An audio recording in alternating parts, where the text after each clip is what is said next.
Welcome to the next session of the Superfly Experience, Season 3, Episode 5. In the house, we got my man, Big Beard Dudley. What's up, podcast world? And of course, you see right here to my right, you see the one, the only, the legendary deathmatch legend himself, Man Pondo. What's up, guys? Thank you for letting me come in and ruin your day with my presence. Thank you for being here, sir. We really appreciate it. We do appreciate it, brother. Originally, we were supposed to have Pondo back here in February, but as we all remember, we had that major ice storm. And I hightailed my ass to Florida. You're right. So that's true. How was Florida? Tell us about that real so quick. good. So I have hookups at Disney. Oh, nice. And SeaWorld and at Universal. So me and my buddy, they announced the state of emergency at 7 o'clock. By midnight, we was in a car heading to Florida. Called my hookup, so we got to go to all 4 Disney parks, the new Universal Park, and SeaWorld. So while you guys were all here sliding your cars left and right, I was riding rides and. Hell yeah, that's But the way to do it. don't think it wasn't cold there too. It was like 24 some nights, but it's way better than below 2. Yes, That's sir. true, and there was no snowstorm either. That's right. Who the hell? Yeah, who the heck is... That ain't me, Johnny. Is that you? I think so. Hold up. Is someone trying to call in? Oh, yeah. Somebody is. Hold up. Oh, wow, we got first Let me call. put him on here. Who we got, Johnny? Hello. Hey, what's up? What's up? Are y'all live right now? Yes, we are. Live. Oh, I didn't see that. Yes, sir. Pondo, this is nice guy Andy on the phone. What up, nice Awesome. guy Andy? I'm Man Pondo. Well, nice to meet you. I think I've met you before in person at one of your shows, but you probably don't remember me. Yeah, I get hit in the head way too much to be remembering me. Yeah. Yeah, we're live in the living color with him. We're going to be talking about his upcoming book. Awesome, cool. I just got off work, so I'll let you guys handle this interview. I might stop by there. Sounds good. Yeah. All More right, than thanks, merrier. guys. You're welcome, brother. See you, Hey, nice Johnny. guy Andy. All right, I'll talk to you. That's right. What were you saying, Andy? I'll talk to you when I get there. Sounds good. That was nice guy Andy calling us. Let me put this on side, 'cause I didn't expect that a ring would happen. Andy did sound like a nice guy. He did. He is. And he can be an even nicer guy. Put that on there and then put this over here. All right, so should we get into it? Let's talk Yes, about, we should. Let's, Let's talk about get this book, into it. man. So, So this is your second book now. yeah, so let me back up to the first book. Okay. A guy named John Cosper wrote a book called The Bluegrass Brawlers. Yeah. And he put a little section of me in there. And all these people kept saying, hey, if you got Pondo for a little section, you should write a book about Pondo because he's got stories out the ass for days. Yeah. So John Cosper kept asking me, and I really didn't think anybody would want to know what I had to say. So I kept saying, no, thank you. And then finally, John Cosper's such a nice guy, you know. He really is. And he asked me, I guess, times 6 or 7, and I Yeah. said, okay, let's do it, you know. I wouldn't mind hanging out with John Cosper. So he would put a recorder down. I would tell the stories, and then he would write them later because I can't spell worth of shit, and my grammar And there's ain't worth nothing wrong with that. nothing. And my grammar ain't worth nothing. Ain't. But anyway, so we got the first book written, and I contacted my buddy Sayazawa. I don't know if you guys know who that is or not. I do. but He makes a lot of the deathmatch workers T-shirts. Okay. And me and him are pretty close, and I asked him to do the cover. So we had the cover, we had the book. John Cosper did the editing and the grammar help. So the first book got done, What was the title of that? It's called Memoirs of a Madman. And Great title. And you can pick that up at Amazon.com, or you can go to visitdeadpark.com. That's the direct link to John Cosper, and ask him for an autographed copy. So we got the first one done, and I really didn't, like I said, I didn't think anybody would want to know what I had to say, but we sold boxes and boxes of them things. So I was sitting in Japan, and I was there for 9 months. I had a Japanese fiance who worked at night. Yeah. I was staying at her house, so I had all this free time at night. And Christina Harvey, a good friend of mine, she got her Facebook hacked. Oh man! You know, and to do. she had pictures of her husband who's passed away, family memories, wrestling memory, all types of things. And I kept thinking to myself how terrible that would be. I don't know if you guys have ever been to my Facebook, but I got all types of pictures, all types of memories. I've looked at it. So I told myself, you know what? I'm going to make something permanent where some piece of shit hacker will never be able to get a hold of it. So that's when I got to thinking, I'll write the second book. So the first one, like I said, I talked into a recorder, and then John Cosper did it. This one, sitting in a Asian house for 9 months, bus rides to Sapporo and Osaka, and plane rides. So I decided I would write this one myself. Nice. So, because I never really considered myself an author, because I just told my stories to a recorder and then somebody else wrote it. Right. This one I wrote. So now I'm a bona fide author. That's right. So now we need to make you a New York Times bestseller. I hear you. So this new book, just like you said, you've been to my Facebook. I go to horror conventions all the time. Being on the road with ICP, you meet certain people. Did a movie with Robert Englund. Yep. Just all types of ways to meet all these horror icons. So the second book is called Pondo versus the Horror Icons. And it's all my experiences of going and meeting these people, good or bad. There's only like 3 bad ones. All the rest of them are pretty good. But, you can pick that up the same place. Not yet. I mean, Seiyazawa is also doing this cover. Nice. And, of course, John Cosper is editing and doing everything, that I don't know how to do. And then, so I don't have a release date, but I have a release year. It will be out 2026. As soon as we get that cover, and, John Cosper's really good about it. So yes, he is. So again, you can pick up the first one now, the second one later at Amazon.com or visitdeadpark.com to talk to John Cosper. That's right. Omega popped in. He said, Pondo! He said, Pondo took me on one of the scariest adventures of my life to Billy Bob's Wonderland. Omega D. To me, it was, it was him, Mickey Knuckles, Rachel Armstrong, and me. Nice. And we was in West Virginia, and there is one Showbiz pizza place open. Yeah. In all of America. And it happened to be close to where we was wrestling. And as a kid, I loved it, Yeah. And I ain't gonna lie, I'm still a kid. Everybody knows that. I'm still a kid. Yeah. So I told them guys, I'm like, look, let's go in this place. I'll show you where I used to play video games all the time. Hell yeah. And what I thought would be a good experience, all 3 of them thought was creepy, and I just didn't understand that. But I always enjoyed Showbiz Pizza. I always loved Fats, the gorilla that was playing the keyboard, and so I shared it with them, and they didn't really want to be shared with. Billy, he also said that you're his daughter's favorite wrestler.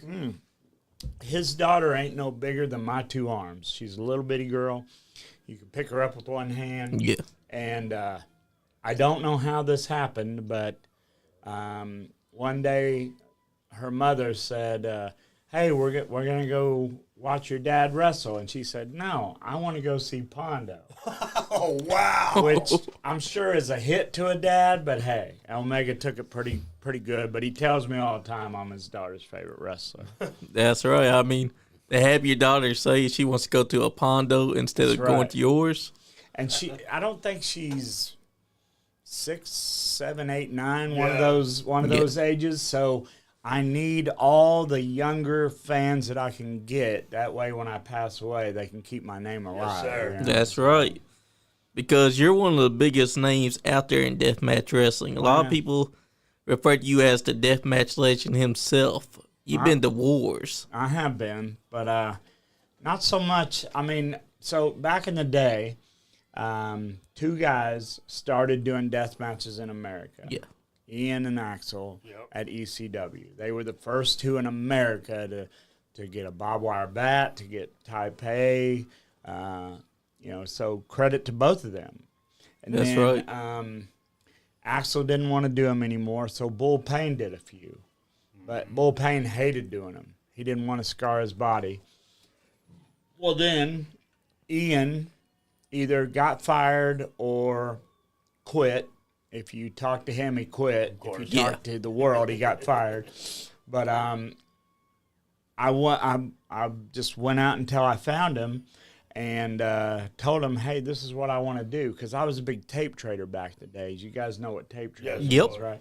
Well, for your listeners who don't know what tape trading is, back in the day, you would send your videotapes overseas or anywhere in America to people who had wrestling that you wanted to see, and so it was a good trade. And tell you the truth, that was our social media back then. Yeah. Wrestling magazines and tape trading. Sure was. I can't tell you how many people said, man, I still have videotapes of you from tape trading. So, and then the wrestling magazines, that also helped me.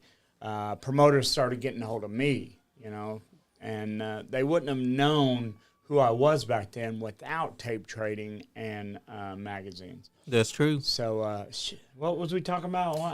I get so full of shit. All right. We were talking about the tape trading and how your name got out there. And Okay. I think that's how it was, tape trading and magazines. That's how that's I did right.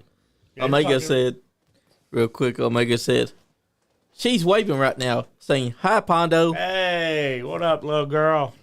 And Eric Montgomery said, what's up, crew? And Mad I'm sure he Dad said Pondo. Dad Man Pondo, yeah. So I ran my own girls company called Nice. Girl Fight. And, of course, I would have to get on to them all the time for doing stupid shit. Yeah. And that's how I got the nickname out of the girls, Dad Man Pondo. So, there you go. But hey, that's how it goes, because Eric Montgomery reminds you of that. He said, He was the DJ. hell yeah, I've he was. got to ask. Yeah. Does Violent J still call you Poncho? No, Violent J never called me Poncho. He has. Really? Maybe not to your face. What do you mean, on commentary? Like either on commentary or Well, something. you got to think about it. As far as the commentary, me and Necro was boyfriend and girlfriend for the Right, longest time. right. So, yeah, I don't put him past calling me Poncho, but no, he always knew me as Yeah. Pondo because the way that I met them guys, there's a Malcolm 3 now that you guys might have heard Yeah. of. There's a Malcolm 2 that I've wrestled 100 times. Well, his dad, Sweet Daddy Malcolm Monroe, used to run shows in Detroit, and me and Ian went and did a thumbtack death match. And there was 2 guys there booked, Hector Hatchet and the Sewer Dweller. And it was 2 white guys with dreadlocks that I had no clue who these guys was, but the crowd was into them hard. And me and Ian got done doing our thumbtack death match. And this was the time, you remember Stranglemania, the videotape? Stranglemania, the videotape, they had put a picture of Ian and Axel on the back of the cover. And from what I understand, Ian wanted paid for it or something. I don't know whatever was going on with that. So he really didn't want to talk to him. So I'm sitting back there pulling tacks out of my head, out of my boots, and Violent J, he was like, man, that was great. You know, he's like, we just did a videotape called Stranglemania, and I was like, oh, that was you guys? You know, because I had seen the videotape, and the commentary was hilarious, still to this day. Yes, it is. Very hilarious. So he kept going on, and finally he said, someday our wrestling company is going to be big, and we want you to be a part of it. Well, you hear so much shit in wrestling, man. Right. So Exactly. I was like, all right, cool. You know, let me know, you know, and all this. And so I was walking in a mall in O'Fallon, Illinois, and I see kids wearing these guys' T-shirts. And I was like, man, I didn't even get their telephone number or nothing. So in 97 at St. Andrews Hall in Detroit, they did a show called Stranglemania Live. Yeah. And they got a hold of Dan Curtis and said, whatever you do, find Man Pondo. So I worked that first show in 97. Then I worked Hellfire. They had another company called Hellfire in 98. And then I think JCW either started in the end of 99 or the beginning of 2000. And when was it? I was in high school. You're somewhere in there, maybe 2001 at the latest. 2001? Maybe. And I was with them ever since until That's now. right. Until now. Yeah, till now. Depressing. It's all right because things happen in wrestling. That's it. And you just got to keep on moving on and doing your thing. I'm doing my best. That's right. Best. 2026 has not been good to me, guys. I'm not going to lie. Like, I don't know if it's my age or, I don't know. People are saying that I'm getting slow and that I'm not.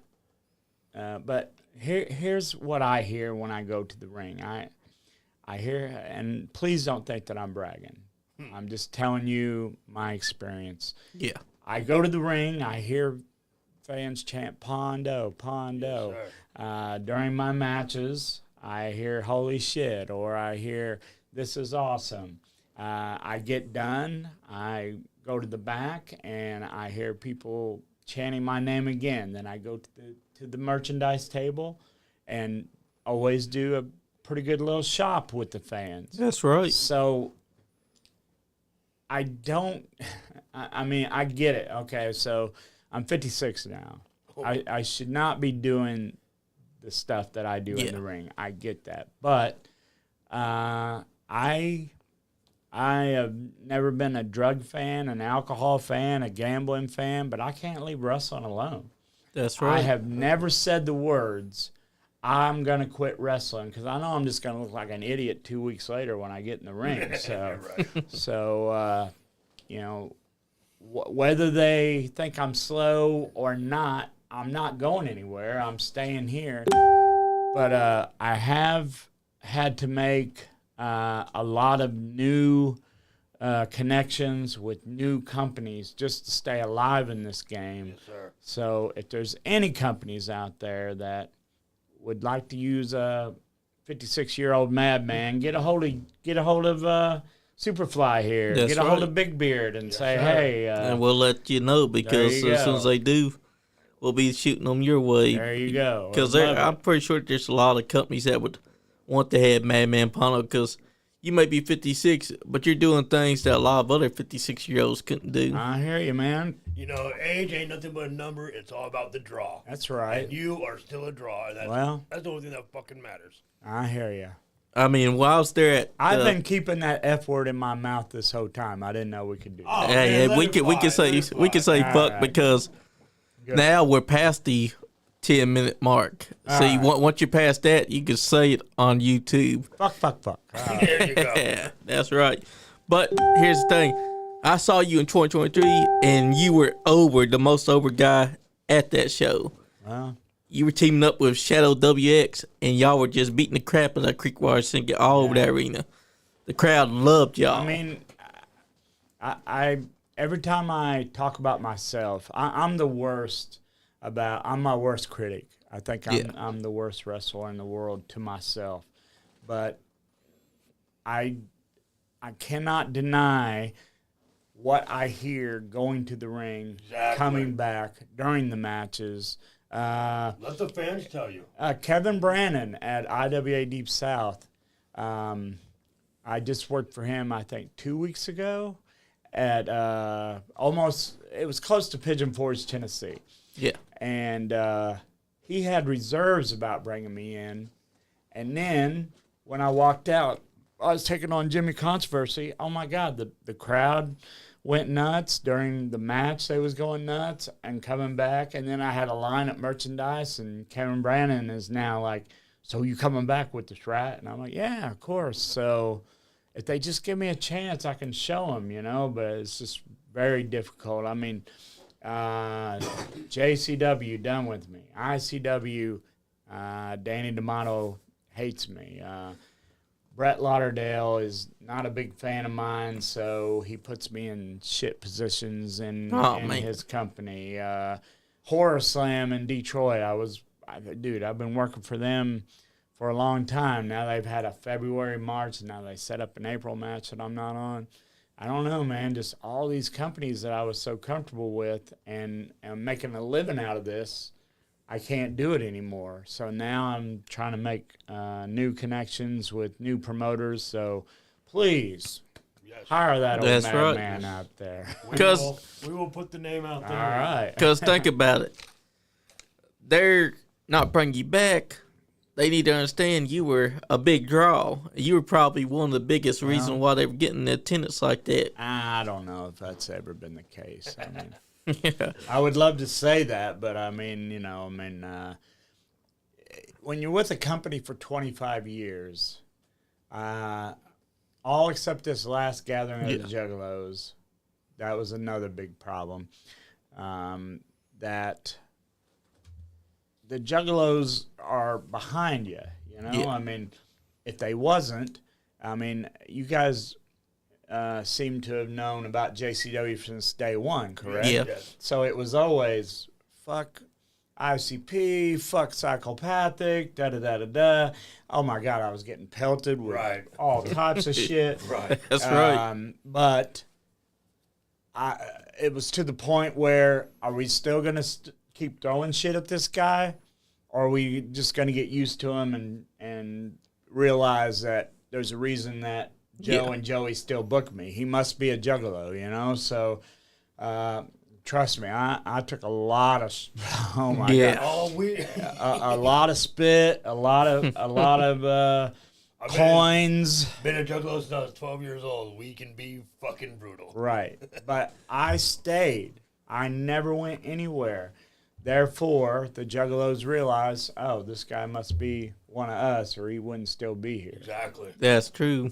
And then you start to lose that kind of appeal because the biggest appeal was that you were saying, fuck ICP, fuck all these combinations. Now the fans are realizing, well, he's just juggalo that's pretending to say fuck ICP. And I was the first one to get to do that. And the reason why I didn't tell him I was going to do that. And we was in Denver, Colorado. Yeah. Big juggalo town. That's where I'm from. Oh, yeah? And so 12 years old, was you going to the JCW shows? No, I missed the first one. So it was a couple of years later, I got to see you when you tagged with Necro. Gotcha. So Jump Steady talks about this story to me all the time. He says, I went out there, I told a bunch of juggalos, fuck Psychopathic Records. They pelted me with shit. They hated me. Then I pulled my opponent over near a truss, put him on a table, went up to the top of the truss and put him through the table. Everybody was cheering for me after that. Yeah. And then I flipped them all off on the way out, and it started all again. It got to the point where the referee and the ring announcer knew, okay, if Pondo gets in the ring, we're getting the fuck out until that, so. Yeah. But that's one of the things about wrestling is that you get a big reputation. You begin to grow. Yes. And I was supposed to be at that show. I was 17 at the time. Oh, yeah? They changed the venue from the Ogden Theater to the Fillmore, yeah. and I wasn't able to get the upgraded ticket. I hear you. Mike Cochran wants to know something. He said, Mike Cochran. does he still refuse to eat a patty melt? Laugh out loud. There's a story behind that. I'm not trying to stir shit because, I mean, the guy's so far down. I'm not trying to rain on his parade. But maybe Ian Rotten's ex-wife was named Patty. Maybe that's the reason he said that. Purely speculation. Yes, Not trying to start shit, though. Not trying to start shit. But that's how it comes because here we are, 2026. You got this upcoming book release that's coming out. Not only that, but this Saturday you're going to be competing at XCF. Yeah. And I can attest to this. XCF crowd loves Man Pondo. Well, I'm glad to hear that. But Shane Mercer, I'm actually wrestling a guy that I like a lot, Draven Lee. Me and him, we got to wrestle each other once, and then some stupid internet shit happened. Oh, he got out of wrestling there for a while, and I'm so glad that he's back, and now we get to wrestle each other again.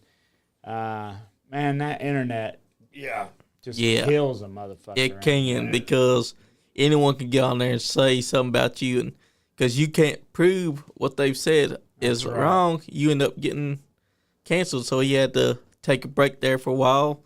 And if you notice, that shit's died down, because if that person was really serious, why did they go quiet about it? You damn right. You damn right. Same thing happened to me. Exactly. And people got to understand that this internet bullshit, it can be a blessing, but it can also be a bigger curse, because you got people that will try to mooch on your name or try to throw you down underneath a bus, and you can't prove it wrong because you ain't got no evidence against them, but they also ain't got evidence to prove that you did it. Well, that, and I think that keyboard has made people more brave. Oh, yes. Yeah, it's the I can't think of the fucking word. Yeah, If they're being anonymous behind it. If they're in front of me saying that, and Exactly. you can put a fist in their eye, they're not going to do that. That's right. But if they're behind that keyboard, they got no problem writing that shit out. Not gonna lie, some dickhead on Twitter not too long, maybe last week, I was wrestling Thumbtack Jack for Ian Rotten. Yeah. Did a not a Hitler tribute. If you watch it, it is a Hitler hating. It is a Hitler joke. It is me joking on Hitler, but people see the picture and they're trying to cancel my shit out. Exactly. But, it was just one time. Should they kick Nikita Koloff out? Right. I know, right? Should they get rid of the Iron Sheik? Yeah. One time. And they also acting like guys like JBL ain't done something like this, or guys like Chris Jericho taking a flag and putting it up his nose. That's it. Not realizing that the people are going to be bitches. The thing about that is, I was wrestling Thumbtack Jack, a German. Therefore, I was joking on Germans, not putting over Hitler, not hating on Jewish people, nothing like that. But I am going to be upfront because I know it's there. Yeah. I'm not going to ignore it. Right. I know that I did it. I did it the one time, and some asshole on Twitter brought it back up. Yep. And I heard about it for maybe a week. Yeah, and right. It's fucking stupid. So the post that he made was 50% Pondo is trash, 50% hey Snowflake, grow the fuck up. We're in 2026. He was joking with a German. I could still get some of the blowback from it. Yeah. But I did it. Therefore, roll with the punches. And they also forget that. People gotta take things in context. Right? Yeah. They want to take this picture That's it. and write their own narrative. Look at what he's Yep. doing. This is the That's type it. of person he is. And they're completely ignoring that if the German side of the match was okay for you doing that, why are they the ones bitching and complaining about it? Even when I went to Germany, Germans was telling me how funny that was. Exactly. So if they're not bothered by it, why Right. in the hell is anybody Exactly. else? Plus, those guys are random fucking strangers on the internet. They've never met you in person, so why the fuck would they take a picture that you've done and try to paint a false narrative? I'll tell you why, because they want clout. I'll give you my answer. Because he's behind a keyboard. Yep. That's right. We got JD here. He said, "Yo, from the Bad Guy Podcast and JD Mayhem Media. What's up, J-Mac? They're good friends of ours." Oh, okay. And then Eric Montgomery said, "My favorite will always be Smashing Pumpkins, Bullet with Butterfly Wings. Anytime that hit, you knew shit was about to get real." So the thing about that is, and I appreciate Eric saying that, but then I worked with Billy Corgan at Resistance Pro, and I like Billy, don't get me wrong, but he wanted me to change Madman Pondo. He wanted me man. to not use the stop sign because of I forget what it's called. Football players have it. The CTE. CTE, yes. He's a big believer, a big part of that. Yeah. So he wanted me to stop using my stop sign. Well, accidentally, 3 or 4 times in a row, I would use that stop sign anyway. And then Exactly. Accidentally. and I he would mean- always be like, "Pondo, I told you to stop using that stop sign." "Oh, Billy, I forgot." So I didn't mean to, man. yeah, it's just an instinct. But what he had to understand is that you take away the stop sign, you take away what makes Madman Pondo, Exactly. then you lose the allure, and the fans Well, the good thing about that is the company wasn't really owned by Billy Corgan. Yeah. It was owned by Jacques and Gabe Barron, who behind Billy would say, "Hey, go ahead and use your stop sign." Of course. Exactly. Of course. because Because they were Pondo fans, so they wanted to see the stop sign. that's right. And Billy Corgan's got to understand the stop sign is aluminum. Oh, but what I was saying was, I thought it would be because Billy Corgan now runs NWA, has Yeah. never contacted me to come in or anything. Therefore, I thought it would be disrespectful to still use his song. So I chose Dragon Ash Deep Impact. Nice. It's a band out of Japan, which it would be hard for any other wrestler to get a hold of that song, and I knew that I'd be the only one using it. Therefore, that's right. the one I chose. You were smart to do that because it shows also respect that you have for him. Yes. And it also shows that you're smart on what kind of music that you want, because you want music that's yours and only yours, Right. and not for anyone else to be coming out to. That's it. And that pretty much plays into who Madman Pondo is, because I think a Japanese band fits you perfectly. I do too, because it just screams Madman Pondo. Right. From the time that you've been doing this all the way to now, we've come to know what Madman Pondo's all about. He's got that saw blade. That's right. He's got the knife on him that he got has that- out of the boot, everything. That cinder block with that sledgehammer. Yes, he does. So the thing about that is, shit, I lost my man.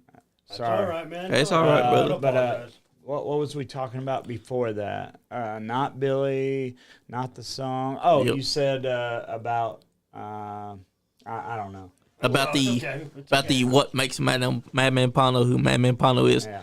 From his weapons of choice, because you got many of them. You got the saw blade, Yeah. you got the cinder block, sledgehammer combo, you got the knife, you've even got I could start doing headlocks and arm drags right now, and nobody would come to see me. exactly. You know, people are used to seeing Madman Pondo the way Madman. I mean, Pondo unless is. you're going to come in as a face and then turn heel, like Cactus Jack did, Yeah. take all that away Right. to turn heel. I mean, but But the worst It part would about make that would be everybody be like, "Oh, he's copying off Cactus Exactly. Jack." They would know It- exactly what I was no, doing. there's no reason to change anything about Pondo. And I will say this: me and Mick, we're good friends. Hell and yeah. He even told me, he's like, someday you should do what I did. And I was like, nah, Mick, you did it. I don't want to do it, after you. Not that I was trying to say that was a bad thing. Yeah. Thank you so much for giving me that opportunity, Mick. But I don't want people to say, oh, well, Yeah. that's what Mick did. Exactly. That's what Pondo's did. Plus, everything that you do as Man Pondo is unique. In wrestling, you want to be the person that stands out. You stand out because you know who Man Pondo's going to be before he gets to that ring. And as soon as you get there, you're doing exactly what you set out to do. That's right. And every weapon that you use is tailor-made for Man Pondo. There you go. Like, I people need to got to take this understand guy that. with me everywhere I go. Yes, sir. That's right, because it's the truth. Like, watching you at these shows, when you're there, you got a presence to you. There's an aura to Man Pondo. Right. When the fans hear your name or they hear your music that first time, it's like electricity hits the room.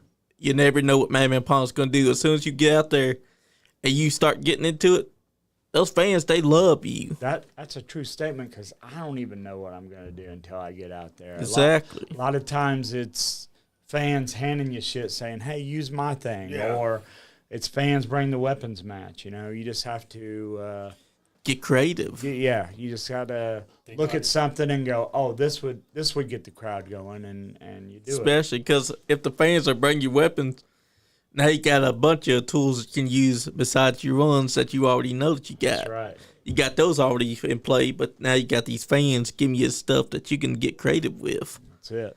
And that's pretty much how your book is too, because you are going in there as the author of it yourself. You're not talking to a recorder this time. You're actually the author of it. Right. And I won't be offended, but did you read the first book? I did read the first book. Did you read the first book? Unfortunately, I did not. Okay. What was your favorite story in the first book? I'm trying to remember which one was my He didn't favorite. read my first book. I'm on the It's okay.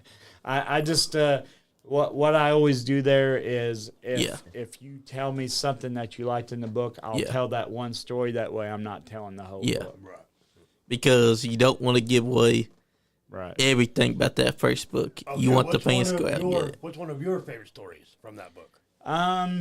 It's got to be the time that I wrestled Junkyard Dog. Nice. Oh, nice. I was 1 year in the business, Oh, wow. and I was friends with an oil guy and a guy named Howard Brackney, who was a super ninja. He was managing Ricky the Dragon Steamboat at WCW. Nice. And then later they pulled the mask off, and it was Paul Heyman. But it was not Paul Heyman all the other times. Right. Exactly. So he had me talk to the oil guy. The oil guy paid for Junkyard Dog for me to wrestle. Wow. We was the main event, right? And this was my first WWE name. I'm 1 year, 2 years in the fucking business, and Yep. just I'm getting ready to wrestle Junkyard Dog. My mom, my dad, my brother. So Flora, Illinois was 1 hour from Vincent's, Indiana, but most of the crowd was from Flora, Illinois, because I told everybody, hey, I'm wrestling Junkyard Dog. So the show starts. Match 1, match 2, match 3, no Junkyard Dog. Oh. Now I did not know about. Let me think of the demons. The demons that. Let's just say the demons that Junkyard Dog was fighting at the time. So that's me being very. Yes. Hey, it's all right. We know. So Junkyard Dog came in and he said, "Who's the promoter?" He already had his white boots and his red tights on, ready to go. And Howard said, "That'd be me." And he goes, "Okay, I need to go ahead and get paid and put me on right now." And Howard was like, "Well, you're the main event. You're what everybody came to see." The place was packed, by the way. Yeah. Which pissed off Junkyard Dog because his demons was telling him, "Hey, give me my money. I have to go. Yep. Have to go." So they get in an argument, and the only thing in between me and that argument is a small partition of cardboard or poster board or whatever they use. So I went running over there and I said, Howard, it's okay. We don't have to be main event. And Junkyard Dog looks at me and he says, are you who I'm wrestling tonight? And I was like, yeah. And he's already in a very pissed off mood. He said, Oh, shit. put your boots on because you're about to learn a lesson. I was like, okay. So I'm sitting over there, and excited of what I was, that I was going to wrestle Junkyard Dog. Now all of a sudden I'm disappointed as shit. Right. Yeah. But something that you guys need to know is I'm a thinker. Yep. And I'm a rememberer. Saturday night's main event, Junkyard Dog on a Mother's Day took his mom into the ring, and they both did that hand on the knee dance, and Junkyard Dog did this big speech about how important mothers are, and without mothers, we wouldn't be on this planet. So I thought, holy shit, this is what I can do. So I sent somebody out to get my mom to come back to take a picture of me and Junkyard Dog. Now, I had never asked my mom to come in that dress room, so she is just as confused as what everybody else is. But Right. I'm not stupid. I knew what I was doing. So my mom come back there. Junkyard Dog meets my mom. My mom's a talker. So, she's telling Junkyard Dog, oh, my God, this is all I've heard about. He's so happy. He's wrestling you and all this shit. She took the pictures of me and Junkyard Dog. And Junkyard Dog looked at her and goes, is this your boy? And she said, yeah. She goes, don't worry. I'm going to take care of him. And then the promoter came over to me and he goes, I don't know what's going on, but Junkyard Dog don't want to pin you tonight. He wants you to, we're sending Don Bass out and you're going to lose by disqualification. I was like, all right, cool. I know what it was about. Yep. That's Because I tugged at his mother's strings. Yep, that's right. He got to meet my mom. My mom was nice to him. Therefore, hey, I'll take care of your boy. It's another mama's boy. That right Figured it there, out. Man. that shows your Figured incredible it out. way of Figured it thinking out. too, because you were That's smart. right. As soon as you saw that he was in a bad mood, you're like, Yeah. okay, I'm gonna tug at his heartstrings. Because I was just so devastated. I was like so excited until that day. And then I heard the fight and then him telling me, You're in put for your a boots lesson. on. I was like, Yeah, shit. Because him saying that makes you think, oh, he's gonna go out there and try to whoop my ass. Well, I mean, Put you through the ringer. what you could, Yeah. I wouldn't have cared. Right. But I didn't want it, the ass whipping to be because he was pissed off. Right. Yeah, I wanted it to be because he was happy to be in the ring. And I'm with sure, me. That's I'm sure right. you got a much better match out of him than I sure did. originally what would have Oh, happened. I'm sure it was going to be just an ass whooping up into, what was this thing? I mean, I even had to talk him into crawling and him crawling into me and doing that. yeah, the old school. He didn't even want to do that. Oh, And then man. after he talked to my mom, he Yeah. was like, so you a Junkyard Dog fan? I was like, yeah. And he goes, all right, let's do the thing. I mean, Yes. quick That's thinking. right. Quick thinking. That shows that you're smart because Anybody out there watching, take note. You ever find yourself in a situation like that, think your way out of it. That's right. but they gotta remember they can all be quick thinking like Man Pondo. You got to be in this business. Yeah. I would suggest that, yeah. Always have your mind open. Always. That's right. And people's gotta understand. And do your research. Not Right? only, That's not only, research right there. That- That's just It wasn't research, it Well, was you me know, so- remembering. yeah. I That's get right. what you're saying. and also, they gotta think that was your first match, and you're wrestling Junkyard Dog. Not my first match. Not your but, first, I mean.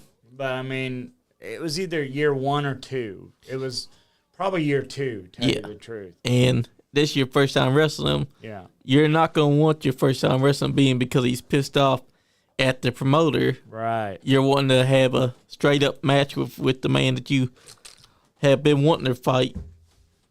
So you're gonna be quick thinking because you already know that he's pissed off, so you That's want to right. calm him down. Exactly. And that shows that you're smart there because you saw that was happening, and you're like, you know what, I got a plan for this, That's right. and it brought him back down. Just had to use my brain real quick. That's right. You see, the promoters out there, they're watching. Y'all need to bring this man in because no matter what people say, you're still a draw. I don't care what nobody says. I've seen Madman Pondo pack out houses just from his name being on the card. I think it's my ability to always be remembered when I leave. You guys saw the JCW versus GCW bump? Yep. That was Brett Lauderdale giving everybody else, hey, Shane and Bam, go through the first one. Hey, Cocaine and Mr. Danger, you go through the next one. Hey, Drew Parker, you get thrown up, and not even including me. And then that's when I like, hey, Brett. Because that's when he said, okay, Willie Mack, will you take a bump off the scaffolding through those two things? And Willie Mack was like, fuck no, I'm not doing that. So that's why I was like, Brett, I will do that. I will do that, because I'm remembered. Right. Exactly. If it was up to Brett giving everybody else everything without me coming off a scaffolding, being 56 years old, doing that That's right. ass bump. And I'll also tell you this. So we wanted the crew. What is horizontal and what's parallel? Horizontal is side to side. Parallel is straight. Yeah. All right. We wanted it horizontal. But I guess being horizontal would have put the contraption out in the crowd. Yeah. So instead, they put it parallel. So if you watch that bump, you can even pull it up if you want. If you watch that bump, you will see me turn around, and I can see the boards that are behind me. And I'm not here to fuck up Mr. Danger. I'm not going to let his legs hit those boards. Yeah. I'm not going to let his hips hit those boards. So I shortened mine, which I fucked myself up, not him. I shortened my suplex to where my ass hit the board, but you could see how flat I landed him, Yep. I was making sure that. I remember watching that. Yeah, so that's me. That's me always wanting to take care of my opponent. That's right. That's right. And making it look good. There's not an opponent that I've had out there that says that I didn't try to make them look good or that I, So I have tagged with Necro so long that when I show up at arenas, guys are afraid to wrestle me. And then after we get done wrestling, they're like, "Oh my God, that was the easiest thing I ever done." And I'm like, "Yeah, what did you think I was gonna do?" And they's like, "Well, I wrestled Necro before." And I was like, "Say no more. Say no more. I get it. All right, no problem." And another thing about it is that they're probably have seen you doing death matches, and they're like, "Oh my God, he's gonna come in here, he's gonna kill me." Yeah, and it's not about that. My stuff is all bullshit. I mean, yes, it looks like it's gonna kill you, but man, I ain't out to hurt nobody. That's right. And that's the way it should be. That shows that And you're it's supposed good. to look like the most devastating. Oh my God, how did he just not die? Yeah. That's exactly what it's supposed to look like, because it proves that you can take care of your opponent. No matter who you wrestled, they know Man Pondo's got my back. I do my best with that. And so far, I haven't come back and somebody said, "Oh my God, you tried to hurt me or kill me." It's always, "Oh my God, that was so easy." And I'm like, yeah, that's what this is supposed to be. Exactly, And because they'll be willing to work with you again, pass your name on to promoters. Yeah, I'll work with Pondo anytime. Now, I can't say that I haven't been tested. Well, Yeah. I mean, Some guys will give me a punch to the face, and I'll be damned if I'm not going to punch them in the face back. exactly. And then they're like, "Oh, okay, so you want to do it this way, The only one that didn't work on was Manny Fernandez. Manny. So me and Manny, Yeah. we was going to do a match where we did some things in the ring, and then we got outside. Yeah. I got in the ring. It was for ASW in West Virginia. I got in the ring, and the ref said, "Be careful. The boards have slid." oh, I walked out to the middle. The only thing keeping me up from the ground was the canvas. Yeah. The boards didn't only slide, like all the middles were out, right? Oh, shit. So I'm thinking to myself, I don't want Manny Fernandez to get in there and mess his leg up or anything. So as he's coming to the ring, I get out and I start giving him work punches, but the crowd's right there. But I'm also trying to explain, hey, the ring's broke. All he knows is some dude's coming out on him. He bends me over and he's punching me in the back of the neck as hard as he can and punching my face hard as I can. And finally I'm like, you know what? I'm not taking this no more. So I start punching him in his face. He starts punching me harder. So finally he turns around to get into the ring. And the minute he puts his hands on the edge, the boards come up and he turns around and he goes, hey, the ring's broke. I said, no shit. Would you stop hitting me? And everything was good after that. He realized, oh, okay, he was taking care of me. And when we got in the back, he even said, man, I'm sorry. I thought you was trying to make a name off of me. I'm like, no, hell no. My neck was sore for a month after that shit. I believe it. They beating the hell out of your neck like that. Finally had you go, you know what? Fuck this. I'm going to start slinging back. And that was a bigger mistake than anything, punching that man in the face. Because then he's like, okay, well, I'll punch him in the face. But I guess the first ones were lighter than after those. And he started getting those serious. last three. Those first ones were the working Shit. Like, that's what happens in wrestling sometimes. Sometimes you got the guys that understand how to be stiff with each other without hurting each other. And then you got the guys that are even stiffer than that. Oh, he that knew know how right. to work He it. knew right where to hit me. Yes, he did. Pull my head down and hit me in the back of the neck. God, not once. I can't even count how many times. But I tell you what, that's something that you always remember because he I'll gave you that never forget pepper like shit. that. Never forget that. But here's the thing. He thought that you were trying to make a name for yourself off his name. He but was. You have a big name now. Ah. Here in 2026, everybody knows who Man Pondo is. If you were to say... Not everybody. So here's the thing. And I would even admit this. I've had no TV notoriety. Nothing... So JCW, that's pretty huge. Big Japan, that's pretty huge. But, the rest of it's just me traveling, working hard anywhere I go, So if you didn't see me at Big Japan or JCW, where the hell did you see me at? And what was it that you saw to make you chant my name as I'm going back to the ring? That's what's... So that's true. So there is A-listers, B-listers. I'm down there in the E's or F's somewhere, I think. I'm known, but I'm not famous. Yeah.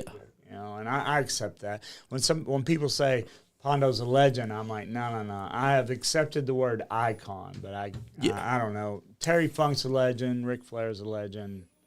Well, in the deathmatch world, and especially in the Juggalo world, in those communities, you are a legend. Thank you.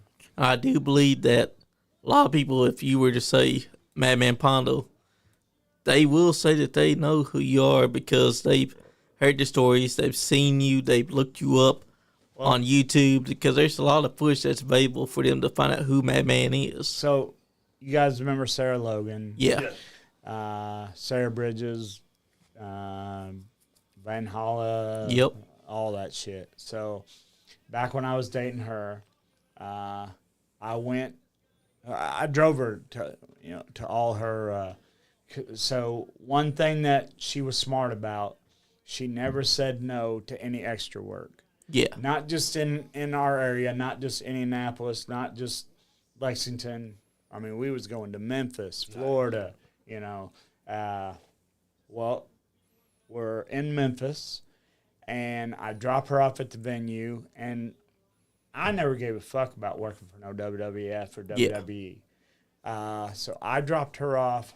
I went back to the hotel, and I'm sitting there watching a movie, and the hotel phone rings, and it's somebody from WWE, and they said, hey, we could really use some extras, and Sarah said that you was just sitting in your hotel. Would you like to come down? And I'm like, and I know I confused the dude. 'Cause I'm like, well, I'm kind of watching a movie. I'll just fix it. Only Pondo. Only Pondo. And the guy was like, you really don't want to come down? I'm like, nah, really, I'm good. He goes, well, what if we gave you $200 tonight and a $200 check in the mail? And I'm like, I'm there. All right. $400. That's right. And and I told him then, I'm like, listen, I know that you're supposed to be dressed up to come to these things. I got a pair of shorts and a Texas Chainsaw Massacre t-shirt on right now. And he goes, we don't care. We need you. We need you. So I get down there, and do you guys watch WWE at all? Yep, I do. Did you watch it back when Dean Ambrose was on? Yep. Okay, so do you remember when they shoved Dean Ambrose into a room and all the security guards was watching the door to make sure he stayed in there? And then later on, he was just walking around, and they was like, hey, how'd you get out? He goes, the back door. There was a back door. Yep. Okay, well, they had used all their extras to do that. They needed... what are they called? Rosebuds. They need the rosebuds to do the trust fall. Yeah. Trust catch with Adam Rose. Yep. So I get there, and this is what I'm trying to get to. One of the rules is you are not allowed to go to the main talent and ask for pictures or even talk to him. You're not even supposed to talk to him. I walk into catering. Sami Zayn and Kevin Owens is like, hey, Pondo, right now. I know Sarah's getting a job, right? Yep. We're told we don't have a date yet, but she's getting a job. And I got these people coming to me, and I'm like, no, guys. And they're like, what? And they're like, I'm not supposed to be talking to you guys. I'm like, fuck that. You're Man Pondo, right? And they're hugging me. Yep. Cesaro comes in the room, and Pondo, what's going on? I'm like, damn it, guys. Don't get me wrong. I love it that these guys are appreciating me and at loving that me, time, they were big but guys. I was really worried about Sarah's job. Yep. I get ready to leave catering, and Paul Heyman was like, Man Pondo, and I was like, all right, Paul. I'm going to talk to Paul Heyman. Yeah, of course. That's right. So I did. I sat there and I talked to Paul Heyman for a while. He introduced me to Pat Patterson. I was like, okay, I'm ready to go. Not that I'm a handsome guy, but whatever it is, I didn't want no part of that shit. So then the Rosebuds thing that day was the bunny and Adam Rose. Yep. So they're sitting there, and the bunny was Sami Zayn. Yeah. So they're going over their shit of what they're supposed to be doing, arguing about, well, I think it should be this way. I'm thinking it was being this way. Now, let me back up and tell you all the other extras, because they're all dressed and all this cool shit in suits and ties, and I'm Texas Chainsaw Massacre. Yes, you were. So they're not responding to me. Like they don't know who I am. They don't want to talk to me. Yeah. So I'm fine with that. Hell, I'm not supposed to be here. Whatever. I had Sarah. Sarah was talking to me. So the bunny, Sami Zayn, and Adam Rose is going over their shit. Next thing I know, somebody comes over and puts me in a work headlock, starts giving me work punches to the head. I look up, and it's fucking Moxley. Hell yeah. He's like, Pondo, what are you doing, man? And now, from what I understand, Moxley talked to nobody back there. He was always focusing on his job and all his shit. So even the bigger stars are amazed that this guy is talking to an extra, right? So I'm just... Because me and Necro used to wrestle Switchblade Connection, which was Sami Zayn and Moxley for, I can't even tell you how many times. So he's asking me all these questions and all this shit, and to the point that I forget to introduce my girlfriend, who stabs me with her fingernail in the back. I'm like, oh, shit, Dean, this is Sarah Dean. So... we talked for, 3-4 minutes. He walked away. Next thing I know, all these extras want to talk to me. I'm like, you know what? Fuck you guys. You didn't want to talk to me before. Yeah, right. Exactly. I'm good now, You right? keep that same energy. But, That's right. But they see all these, like Seth. He was Tyler Black. Hey, Yep. Pondo, what's going on? And all these extras are just wishing to God somebody knew who they was, you know? I will tell you this side note. The one thing that I regret, in Memphis, they had a guest appearance from Lance Russell. Yeah. And he's in the locker room. And I went over and I said, hello, Mr. Russell. I just wanted to say hello. And he says, hey, he goes, did you ever watch wrestling back in the day? I said, yes, sir. Evansville Coliseum. He goes, Channel 7. And I was like, inside, I was like, oh, my God, right? And I wanted to ask him for a picture so bad. And I looked over at Sarah, and she goes, don't you fucking do it. Oh, man. I mean, get the picture. Because, yeah, but you can't there. I know. They tell you straight up, do not. They don't even want you to interact with them. And all these guys are coming up to me, and I'm like, Sarah's job's out the fucking door, y'all. Yep. But, like I said, I'm not famous, but I am known. Right. That's true. But that's pretty big to have all those guys calling out to you, even though you're there for Sarah. And you're just like, guys, please, no. Right, yeah. Because you already know that they don't want y'all talking to the bigger Right. stars. But they didn't care. They was like, we don't care. And I'm like, That's I right. care. Yeah. And now it almost seems like the rules have been laxed now that there's no Vince Man there. Oh, yeah, that's, you know what? So I was a Rosebud 3 times. Yeah.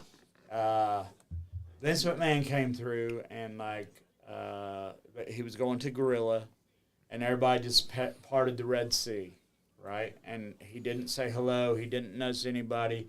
Stared at Gorilla and walked straight there.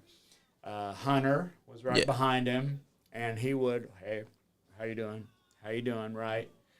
Stephanie McMahon. Hey, how are you? How are you? You know, she was so cool. Nice. She didn't know who I was, but Sarah had been there a few times, so she stopped and talked to Sarah for a bit. But, Vince McMahon, straight to that Gorilla. He's pretty much got that tunnel vision. That's You it. guys were just there, but he ain't seen you. And nobody said, hey, Vince, how you doing, or nothing, you know. And at least Hunter, he would at least acknowledge, but I'm sure with Dad in front of him, he didn't want to stop and cause no shit. Because Vince Man was kind of like one of those guys that always had this weird way of doing things. He didn't like talk to the boys, but he himself wanted to be a wrestler. Right. But at the same time, now that he's a boss, he don't care for you to say hello to him, shake his hand. Especially now. Exactly. Now he wishes you'd say hello. Exactly, because he screwed himself over is what happened. He should have known better, but that's VKM for you. Can I say something about that? Yeah, you can. So he gave the girl the first $1 million, Yep. and everything was fine. Yep. Didn't give the second $1 million. All of a sudden, he's a son of a bitch that shit on my chest. Exactly. You know? So take that for what you will. Yeah. She's saying she had no idea about any of this shit, but she knew all about it when she got the first $1 million, Yep. waiting on the second $1 million. Didn't get the second $1 million all of a sudden. Yeah. That's what we've been saying, is because it's funny that she took that first $1 million. Damn Stayed quiet, and then when she didn't get that second $1 million like she was hoping, right. that's when she came out with all those allegations about Vince Man, what he did to him. And yet there's texts that show that she was calling him baby, Yeah. talking about lovey-dovey stuff. And I mean, some of her proof about the sexual allegations that she's talking about, she brought on herself. If you just read the text messages, but cancel culture brings it the other way. Like, Exactly. oh, well, how terrible is this? You know, so it's like because it's a woman that's accusing him, automatically she's in the right, and he's a dirty son of a bitch. you know you're getting ready to get telephone calls just on this little section right here. Right? Hey, that's all right. okay. We've dealt with it before, because I hear you. what they need to understand is that we're the type of podcast that we like to get down to nit and gritty. we like to bullshit around, have fun, because we tell our guests all the time, when you come in here, don't treat it like you're just being an interviewee. You're just one of the guys just sitting around this round table, bullshitting around, and topics like this is something that we also talk about because it's true. Like, if people would actually get their heads out of their ass, they could read those texts and be like, oh, so she did bring it onto herself. Right. They got to understand, when money's involved and that money ain't come back, that's when they get them people didn't even read them text messages. Yeah. They just Exactly. made their own assumptions. And that's mostly because they were already hating on Vince McMahon. Right. They needed some Any reason other to. questions? Yeah, we do actually. Let's get them. Headlocks, Heels, and Havocs is here. Oh, we also got someone saying Pondo. Oh, Crystal Brickman. She said Pondo. Crystal Brickman. She's the photographer at the arena. Oh, okay. Headlocks, Heels, and Havoc said, Vince is not a good person, and Janelle Grant was looking for a money grab. That's right. Two things can be true at the same time. Mayhem Media said 100%. I mean, it is true, though. But please don't think that we're saying that Vince McMahon was an angel. Exactly. No, Because we're not. I mean, he did some piece of shit things. Yes, he but did. It's not like that girl didn't know the piece of shit things were coming. Yeah. As long as the money was coming. That's along right. With it. So I say two pieces of shit, put them together, and you got a Yep. big piece of shit. That's Yeah. right. Yeah. Who would you say has been your favorite opponent to work against? I will tell this to anybody because this is the biggest true. 2015, I got to wrestle Terry Funk for Nice. the JCW title, and he put me over like a gentleman. Later on, and it's on DVD in case anybody tells you I'm Yeah. full of shit, gave me his song Desperado to walk out. Nice. And I did it a couple times, but man, that's Terry Funk's song, Yeah. you know. So out of respect, I did it a couple times, but I would call the. You guys know after his wife died, his health just Yeah. went straight down. Yep. He was in a, one of the old folk Yeah. facilities, and I would call there, and after a while, the nurse would say, "Hey, we're so glad when you call because Terry always remembers Pondo." Now that's either because I'm very unforgettable or Yeah. Pondo is an unforgettable name, but when they would say, "Hey, Pondo's on the phone," Pondo, and I would talk to Terry. I was always happy to get to do that, and that's one of those hits, man. Like Terry Funk was, if you think about it, he is the epitome of evolving with professional wrestling. Yeah. Yes, he is. Yes. Me and Jim Cornette are friends, but evolving with wrestling, he will never do. No. Terry Funk went from wrestling to ECW, Yep. barbed wire matches, to doing moonsaults, to, Terry Funk is,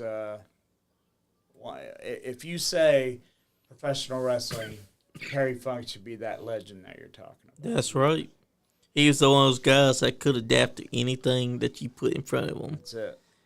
Like watching him in Japan, he fought Onita in one of the very first Texas deathmatch exploding barbed wire matches. That's it. And you felt that. You felt his care for Onita. You felt Onita's change from, I hate this man's guts to, I don't want this man to die, and protecting him by throwing himself on top of Funk as the ring explodes. Right. You felt that. That's because Terry Funk made you believe no matter what he was doing. That's it. So that was pretty damn good to hear that it was your name that he would always perk up to whenever you call. Rest that's in big. peace, Terry Funk. That's right. Rest in peace to a legend. I'm sure he appreciated your calls very much. He always, it was always the same conversation. Pondo, where you working at? And I'd tell him, and he'd say, "Are you kicking ass down there, buddy?" And I'd be like, "Yeah." And he's like, "All right, I'm kind of tired. I'm gonna go ahead and lay down. You know, it was always short, but it was still a telephone call. That's right. And you can't take nothing from Terry Funk. The man Nothing had at a all. hell of a career. Yep. And now, who would you say in the future if you get a chance to wrestle them? Who's someone that you've been having your eye on that you wasn't thinking that you'd want to match with, but now you've got this thought on your mind that you think you could take them and that it'd be money? I think me and Bull Bronson would be a good match. Me and Lil Sicko was together at that IWA Deep South show, and I didn't even. I mean, this kid is blowing up like everybody's up, but this kid was in the dressing room, and he said, "Someday I want to wrestle Madman Pondo." He told Kevin Brandon that, you know.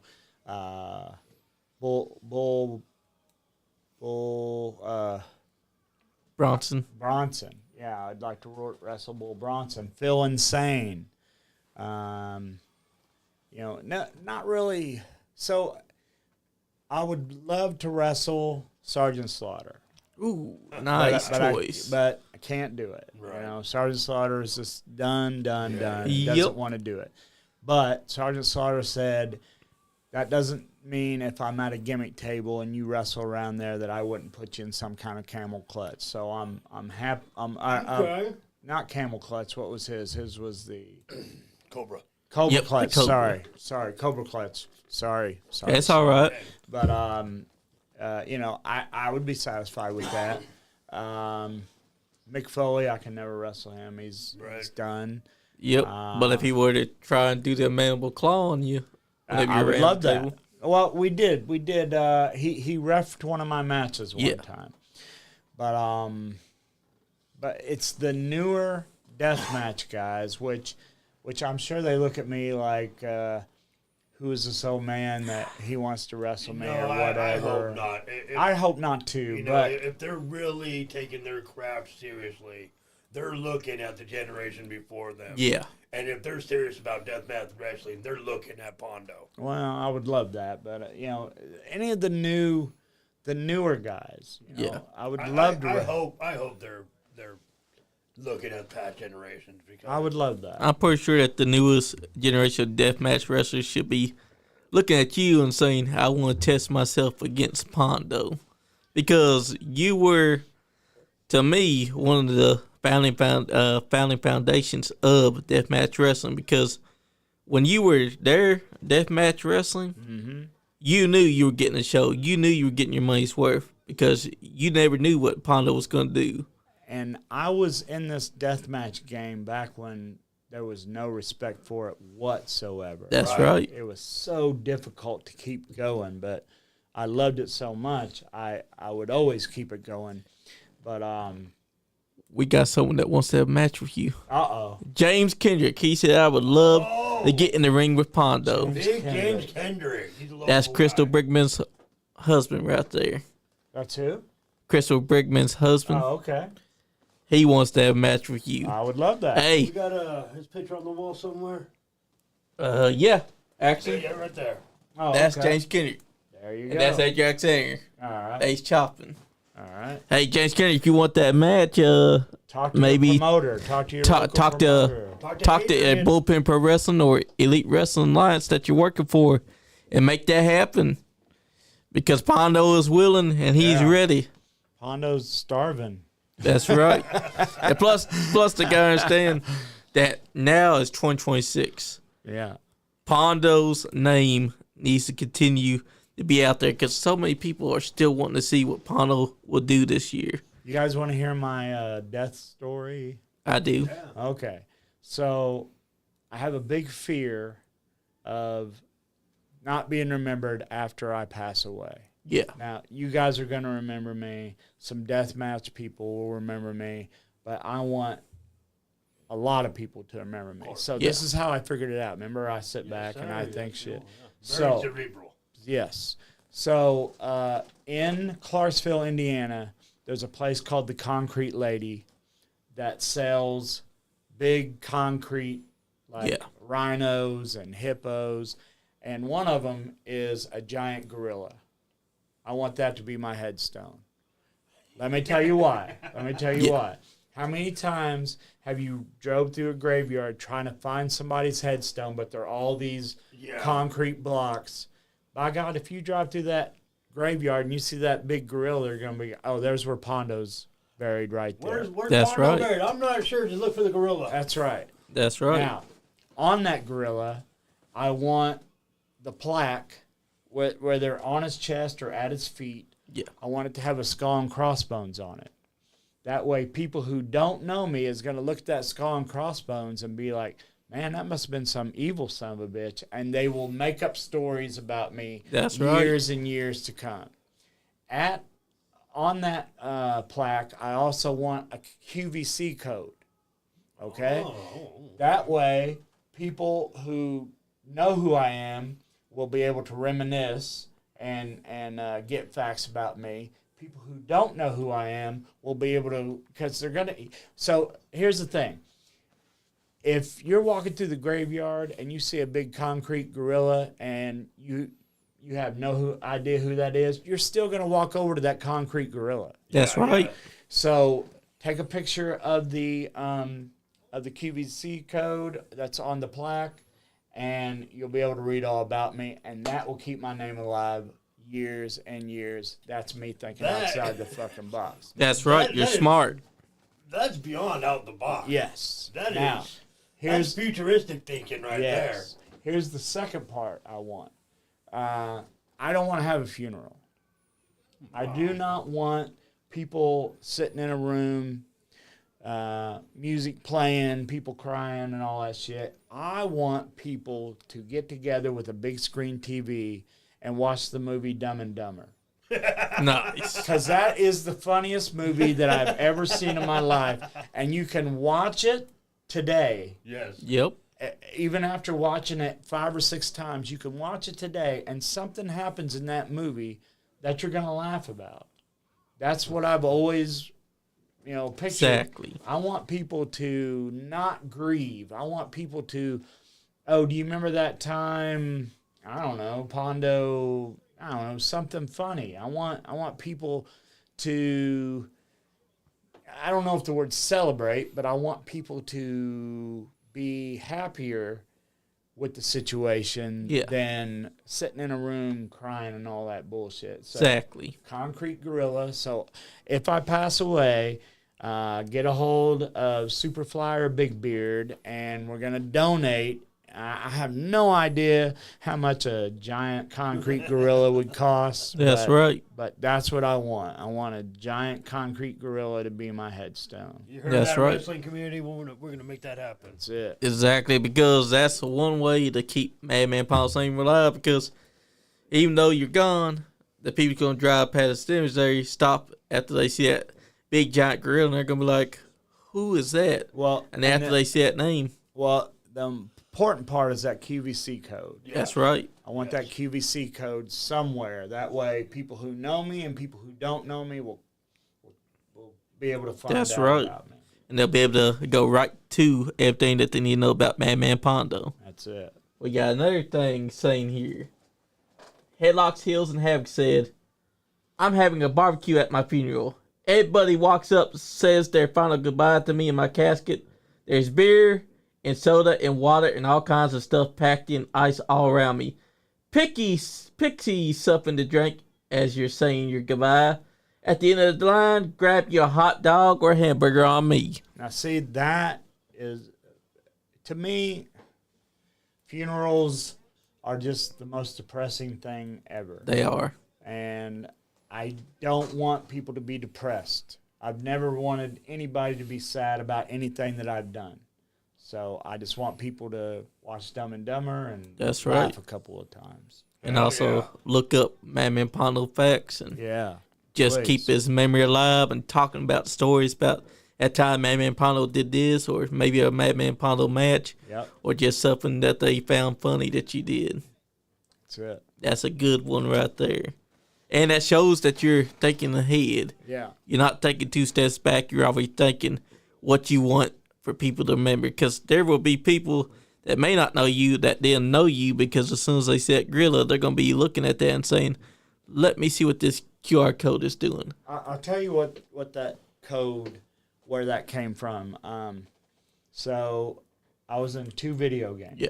3 video games. And I played one of them. I've played all 3. And I thought to myself, okay, that'll keep my name alive. Nobody plays Xbox or PlayStation. Oh, man. Anymore. Then I was in a movie with Robert Englund. I'm like, that'll keep my name alive. You can't even, it's hard to buy that fucking movie on eBay anymore. I did the speech for ICP in between the Washington Monument and the Lincoln Memorial, and I thought, okay, this will be the thing. But people forgot about that already. Yeah. That QVC code, nobody's going to forget me. That's right.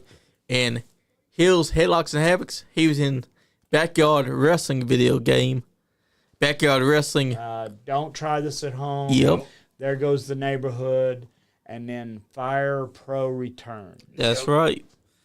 That's where you can get them. Those games, you'll have to get another. You're gonna have to get one of the old systems though to play them on. Yeah. Like the one that I mentioned about the Backyard Wrestling. You got to get a PS2 for that one. Or a 360 Xbox 360. Yep. Because those came out. And then find the game. Yeah, those came out during the time before the generation that we know now. I have autographed so many of them games. I know they're out there. But just they are. able to find one, you know. Yep. One of my earliest memories of Man Pondo was from the games because they were unique. They had blood. They had everything. They had you could face ICP, face anyone that they had on. They even had female wrestlers that could wrestle on I was there. the main boss in the first Yes, game. you was. Yeah. And I enjoyed trying to overcome you because your main boss whooped my ass all the time. I had a code. I used to have a code that I forget what it was, but there was a code where you could go straight to me. Yeah. But I can't remember what the hell it was now. Yeah. And literally, if you didn't have no code, you had to work your way to get to you. That's it. Otherwise, you were probably going to get stuck on the first or second one. The problem with the first one, I don't guys Yeah. remember this or not, heat-seeking weapons that they would throw. Yeah. Yeah. You could not, if could they not. threw something at you and you tried to get out of the way, that damn weapon would fall. Yeah. No matter what, you would get hit with them. And even if you had the opponent health down, Yeah. it was a bitch to try and fully beat them because they've also got your health down. And if they pulled out that heat-seeking weapon, Yeah. you were fucked. That was one of the earliest memories I remember of that game. There have been times where I spent countless hours trying to get to you only to get beaten because I got hit with a heat-seeking weapon. And once you got beat by me, you didn't get to wrestle me. You had to go all the way back, Yes. 3 or 4 to get to me again. That's why IDOS, the people who made the game, gave me a code to get to myself.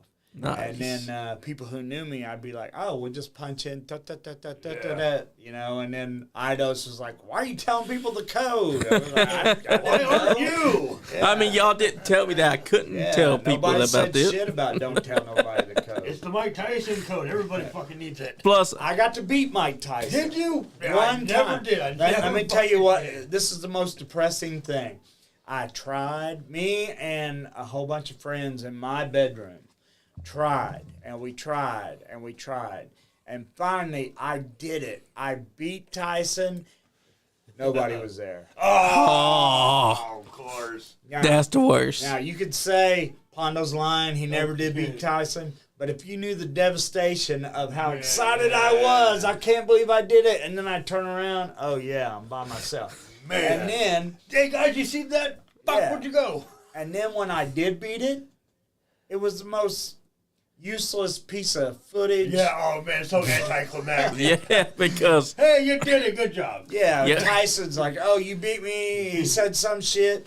Then you see Little Mac and the guy on the bike, and then it's done. And you're like, exactly, you finally overcame them just to have no audience and also have an but if it anticlimax. wasn't for that code where I could go straight to Tyson, I would have never beat him. But That's true. Yeah. I was dedicated on that. That is true. But these games, they may not be able to be played no more on modern consoles, but people still remember them. So, my buddy Cody Matthews works in Frankfurt. Yep, I know Cody Matthews. All right. Jeremy, you know Jeremy. Yep. So, he now works. Read that last comment. I'm sorry. Me and a bunch of friends in my bedroom is not the way to start a story. Is what Headlocks Hills and Abby says. Hey, what happens there stays there. Yep. But Cody, he now works at you pay $10 and you get to play all the video games you want, and they have all the old consoles on TVs. And I couldn't, I'm sitting there and I'm waiting to play Mike Tyson's Punch-Out, and some dude, I don't know what he was playing, but but it told me that people still want to play those old games because they were all full. There was PlayStation, Xbox. We're talking about one. Anyway, all the old consoles and all of them were full. Yeah, that's right. I work at a bar with an arcade. Oh, okay. And we got the old arcades from the 1980s, and college kids are in there every day. Yeah. And recently, I was playing backyard wrestling, trying to my best get to you again. Yeah. But you always get stopped on the second fucking match because there's always that heat-seeking bullshit. Man, you walk into video game arcades now. It's Dance Dance Revolution and I never understood that game. Games supposed claw to be machines. I was there at the beginning of Dance Dance Revolution in Japan. I'm talking about even before it got to America. Okay, wow. And there'd be a line for this game, and I would sit there and watch these. Yeah. I mean, they knew everything, and I was like, and then when it came to America, I was like, they ain't gonna be able to do it like them guys, and pretty soon, even America was doing them like that. Yeah. But, they had one. It was called Typing of the Dead, and you can look it up. It's just like you're killing zombies, but you got to type a sentence to kill them. I swear to God. You can look it up on the internet. I think I have seen this before. Typing of the Dead. That's the dumbest shit I ever seen. Yeah, because you're having to type the sentence out to kill the zombies. Yeah. And you got to think on your feet while you're doing it. Right. Otherwise, you're going to have to start over. That's it. That's how the old games used to be, especially all the games that I played back then. You could play Mario, you die, back to the beginning of the level. Die, you're still going to be playing from the very beginning of the game. You're never going to be able to save. That's how it's set. And your character being the main boss of the game, that made it memorable. That meant that Man Pondo was the guy that you had to overcome. And at that time, that's what I thought, all right, nobody's going to forget me now. But How did you get involved in those games? So Kevin Gill came to, I can't remember which gathering it was, but it was on the inside. Yeah. Might have been Novi. No, I can't remember. It was one of the inside gatherings. Okay. And I had an Asian fiance over here. She became my wife later. Yeah. Big mistake. Tell you about it later. So she drank alcohol. I didn't. Yeah. Kevin Gill saw that I was walking through and said, "Hey, let me buy you some drinks." Well, instead of me buying her drinks, Kevin Gill would buy me one, and I would just nurse it for hours, and he was buying her drinks. Right? Yeah. I didn't know who Kevin Gill was. I just knew that he was buying drinks for people. Yeah. So after a while, he was like, "Hey, I just want you to know I'm here to put you guys in a video game. And I'm going to talk to ICP about it. We want ICP. We want Sabu. And, of course, we want Madman Pondo." And, again, you hear all types of shit in wrestling. You're like, all right, whatever, you know. And then next thing I know, after that gathering, Backyard Wrestling, Don't Try This at Home, started in production. Yep. They got a hold of me. I did more for the video game than a lot of them. I promoted it in England, and I wrestled a guy named Iceman. Nice. I promoted it in Japan. I took M-Dog, Supreme, who's also in the game. Yep. And then we XPW. dressed Nate Webb up as El Drunko. Oh, nice. I went to, they rented a mansion, but didn't tell the owner that we'd be breaking light tube glass in his front yard, so he flipped out. As one would. I went to the release party where I put my voice in it. I mean, a lot of things good happened out of that video game. Plus, you got paid all this money to be on the video game. So everything was gravy, and you think, oh, yeah, this is it. This is what we're going to do to be remembered. But then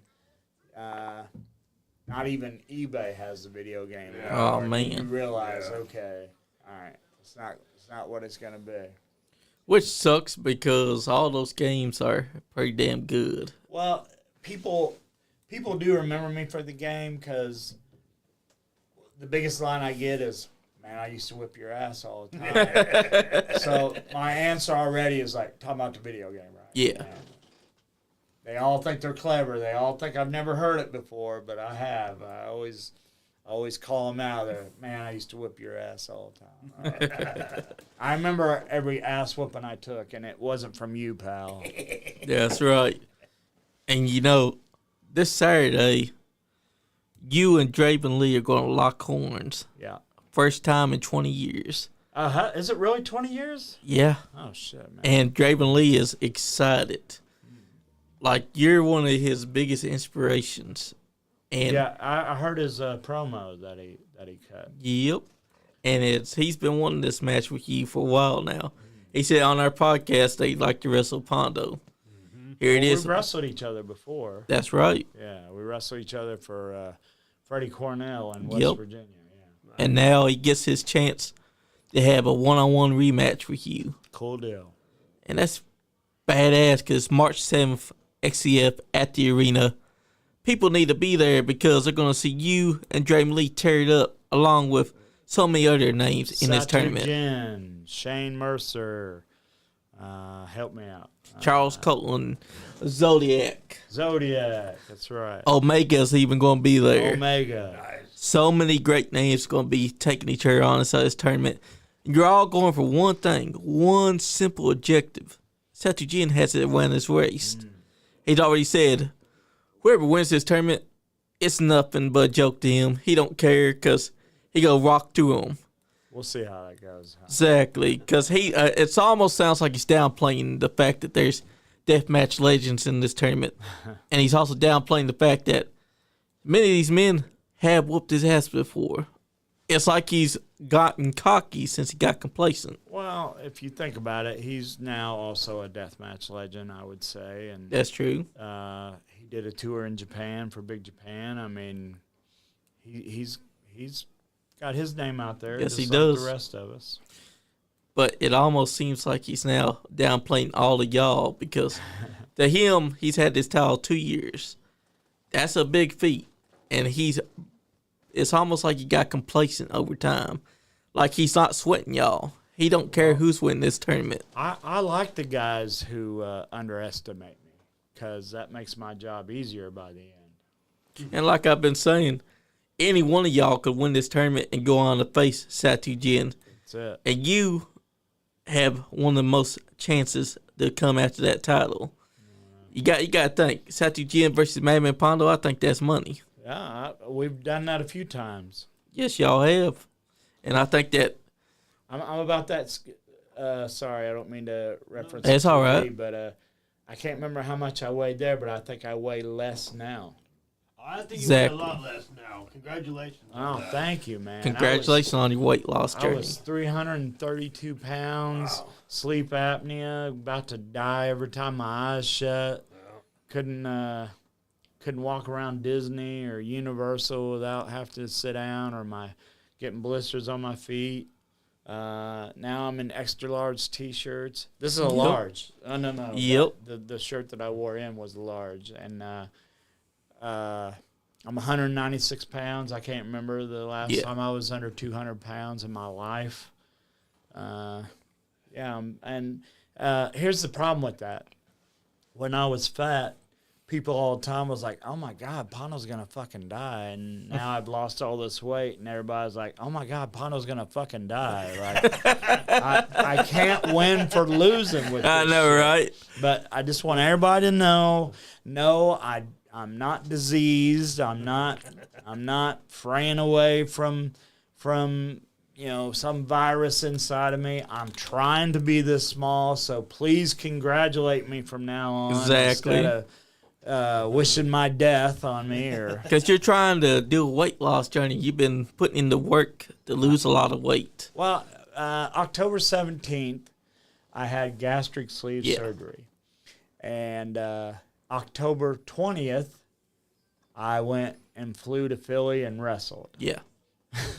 Wow. Flew home, got in a car with the Bruisers, went to West Virginia, and wrestled on the 21st. So that either puts me as the dumbest guy in the world or puts me in the bad motherfuckers club. You know, that just solidifies your catchphrase. Yes, it does. Can't stop Pondo. That's right. That's right.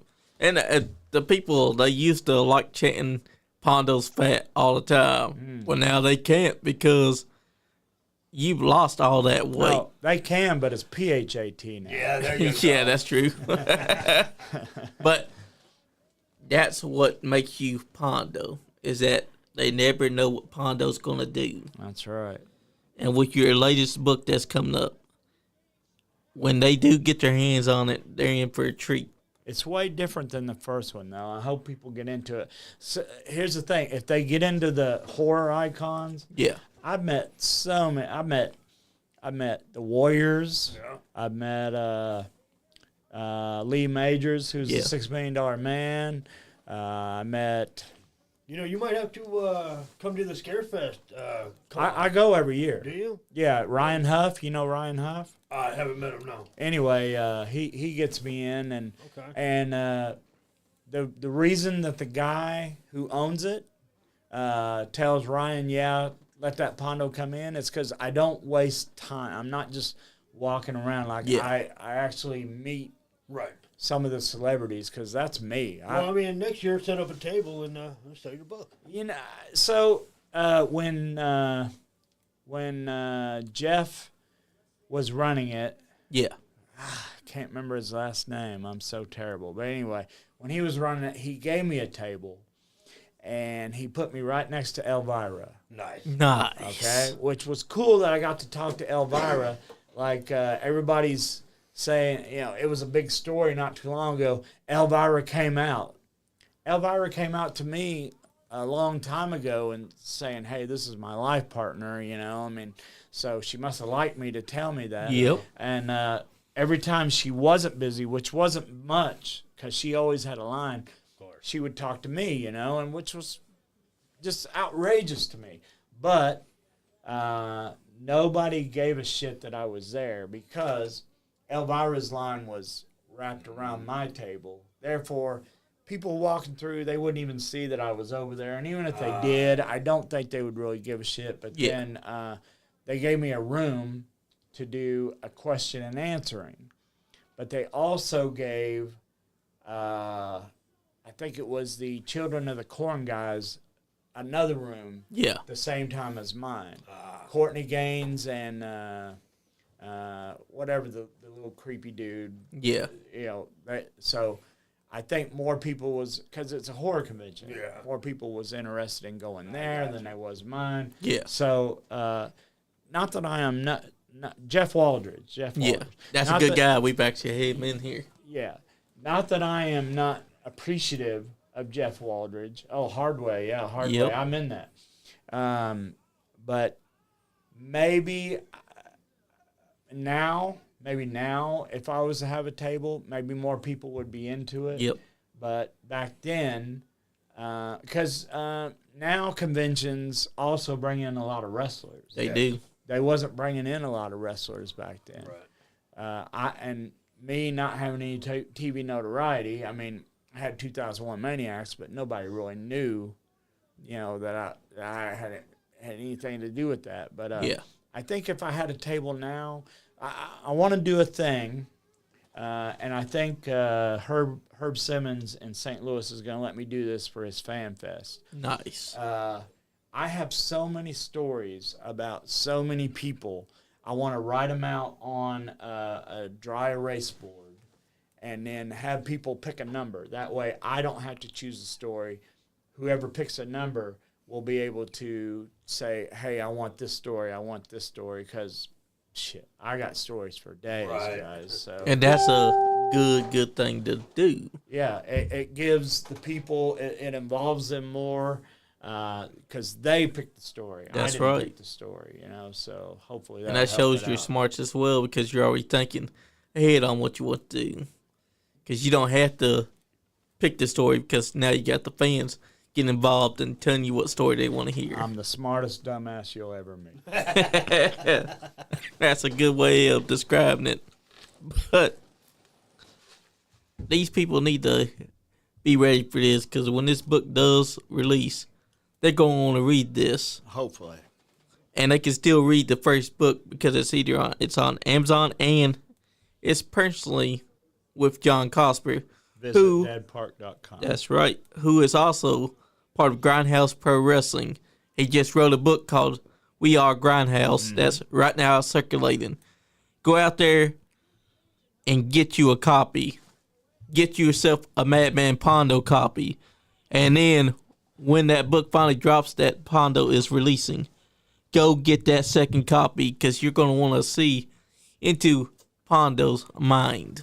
It's filled with so many pictures of me, and I just went to Evansville's HorrorCon, and I met Devin Sawa. Yeah, I just saw that, yeah. Which is Final Destination for people out there who don't know.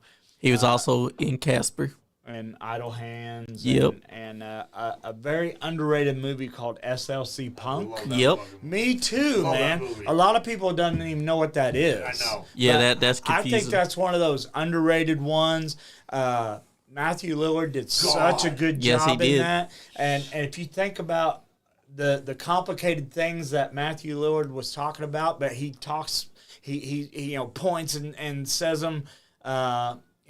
So when Scream came out, I'm the one going, oh shit, it's the guy from SLC Yeah, Punk, right. Yep.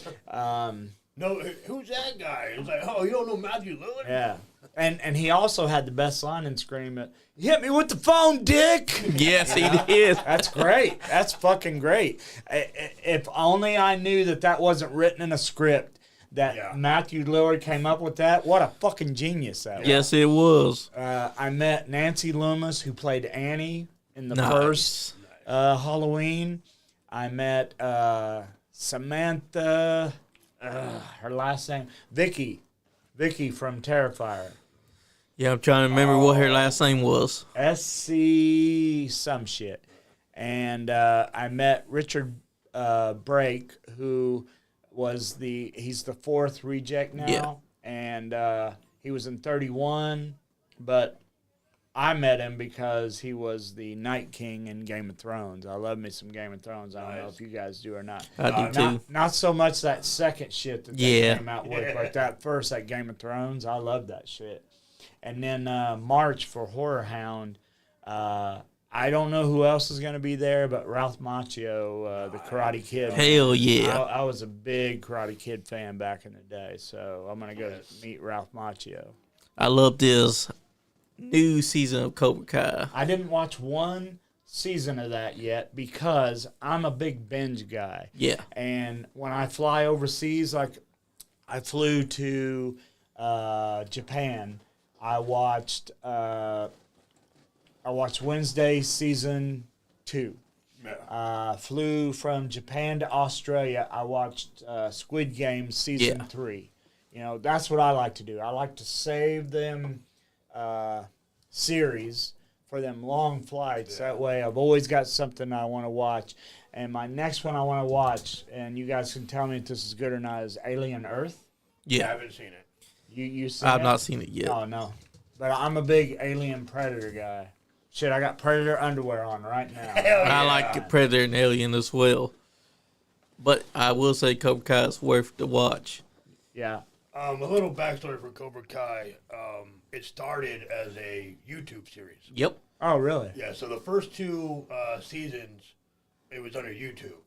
Then Netflix took it over, and they got new writers and everything. So if you see that, you know, that little change in that dynamic of the show, that's why. But was Johnny in Yep. the first? Yeah. Really? Johnny is in all seasons, Oh, wow. along with Ralph. So that was made for YouTube with him in it. Yep. Wow, I had no clue. And it has a whole new dynamic from the Karate Kid, but it keeps the spirit of the Karate Kid.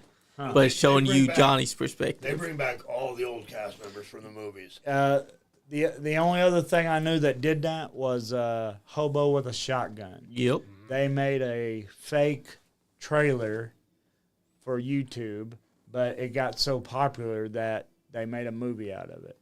Yes, and they then, did.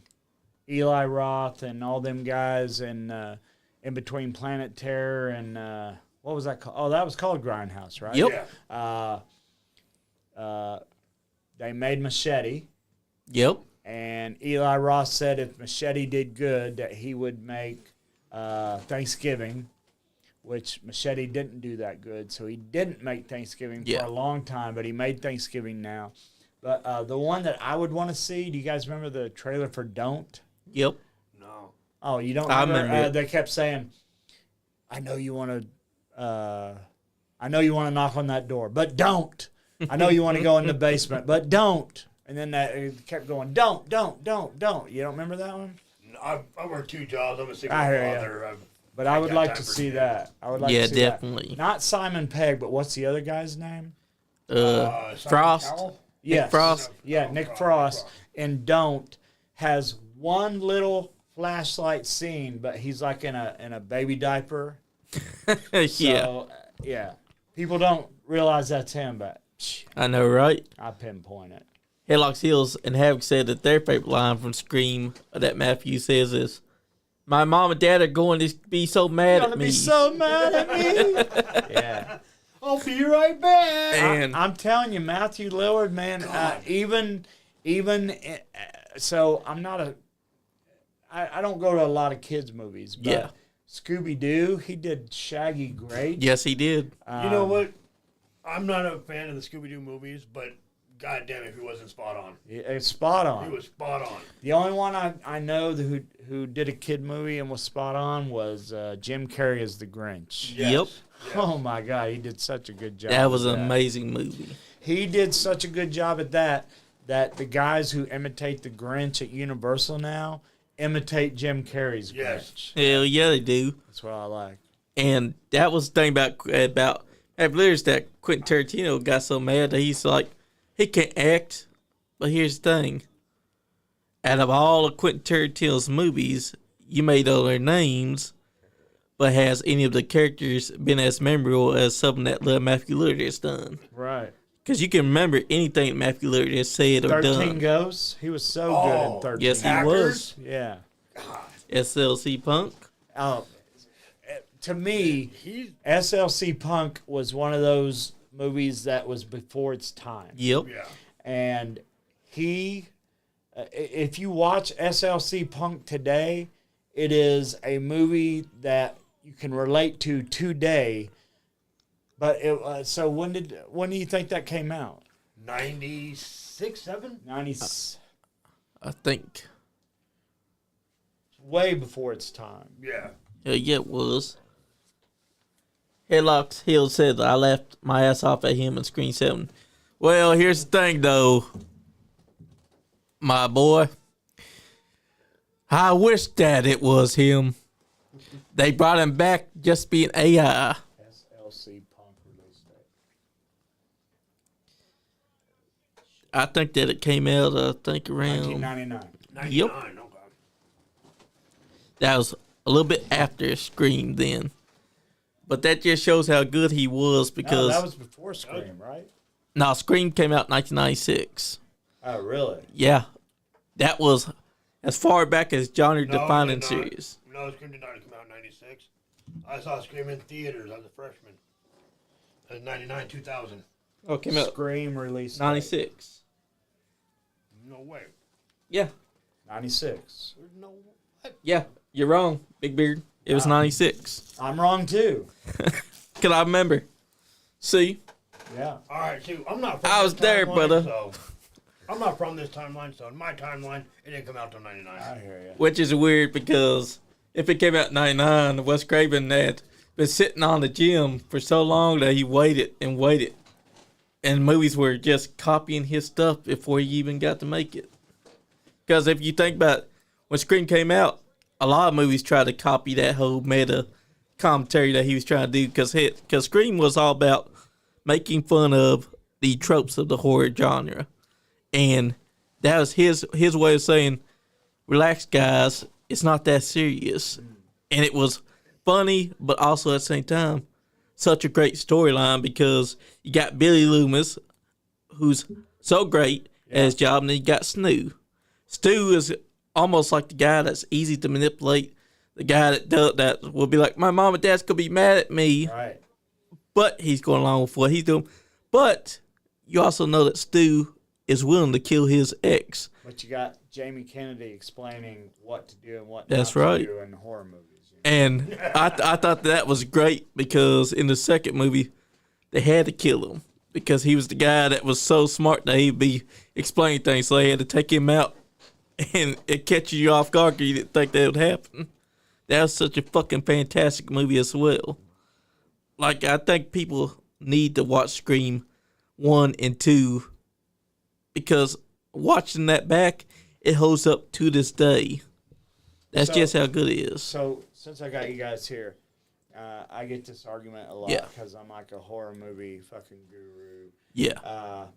So, you guys would agree that the top four icons is Freddy, Jason, Leatherface, and Michael Myers, correct? Yep. Yes.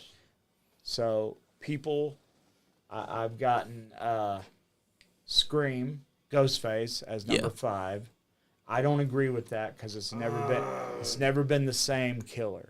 Exactly. I'd put Chucky maybe 5. Okay, Chucky, yes. Let me tell you. So Chucky, when you see the big icons Yeah. and then you got the little dummy Chucky. Well, that's why Yeah. he's not 4. That's So- why he's not the top 4. So and then I've gotten Pinhead. Yeah. Now, Okay. if Pinhead would have been 1 and 2, I'd say yes, he'd be number 5. Yeah. But then 3, 4, Yeah. Inferno came out and he was only in it 15 minutes, you know. Yep. So to me, that ruined it for Pinhead. Yeah.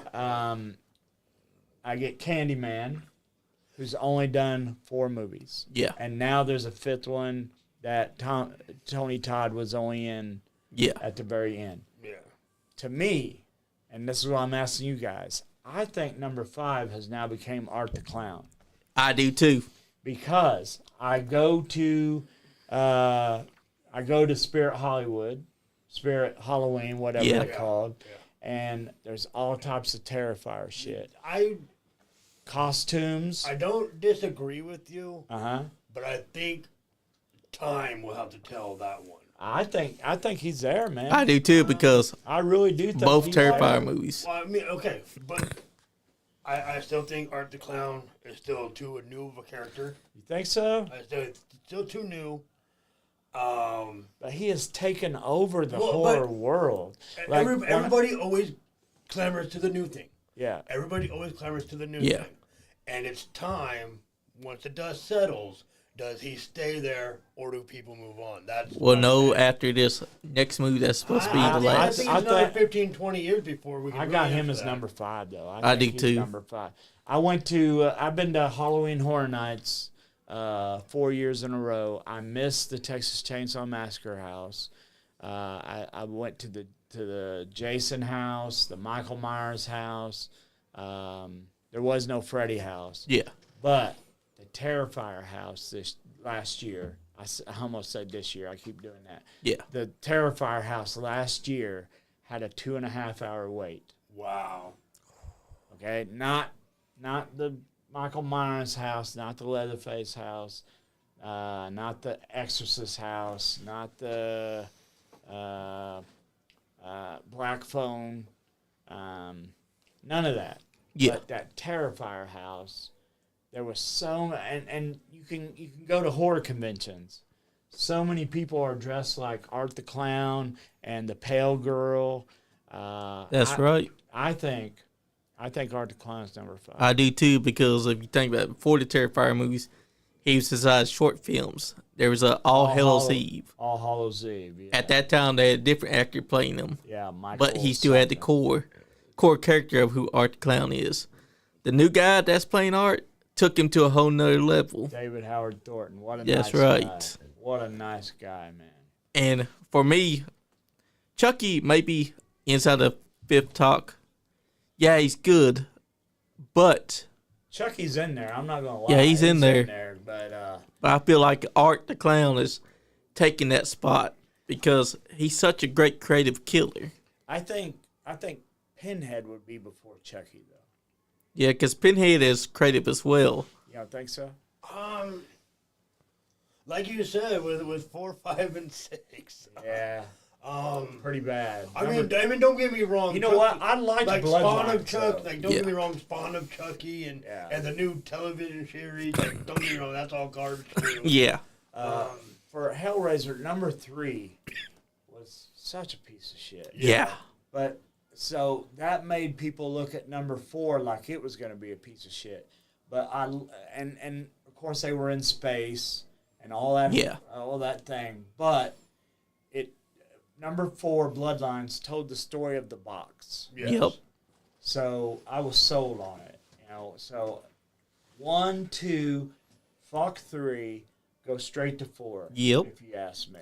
And at 5 on, don't even fucking Yep. bother. Don't even borrow from, because at that time it feels like they didn't even give a shit on making these movies feel like you knew them. Yeah. Because as soon as 4 is done, now you got 5 through 6. There's even one where Pinhead's not even there. It's just a virtual reality 5. simulation. And Oh, no. That's a Heater. yeah. Let's see. Inferno was 5. Yeah. Anyway, I know what you're talking about, yeah. And at that point, you're like, what was the point of making the movie if, Exactly. Well, if you 5. just... Why put Pinhead in there Exactly. if you're only going to have him in there for Exactly. 5 minutes at the end? It's like Shin Godzilla. Exactly. And then you have to Watch go... Shin Godzilla waiting on a great Godzilla movie. Exactly. He's in that fucking thing less than Exactly. than Pinhead and Inferno. And Hells and Havocs, actually, Jason was the killer. It's just that 5 decided that they want to try a new killer, which would have been Roy Burns. But fans didn't take to it like they Not did at all. Jason. Neither did I. Oh Me my God. either. I was one of them guys waiting in line, one of them kids waiting in line for Halloween 3. And then I Season got of the in there. Now, this is what I tell everybody. Yeah. Season of the Witch is a great film. Yeah.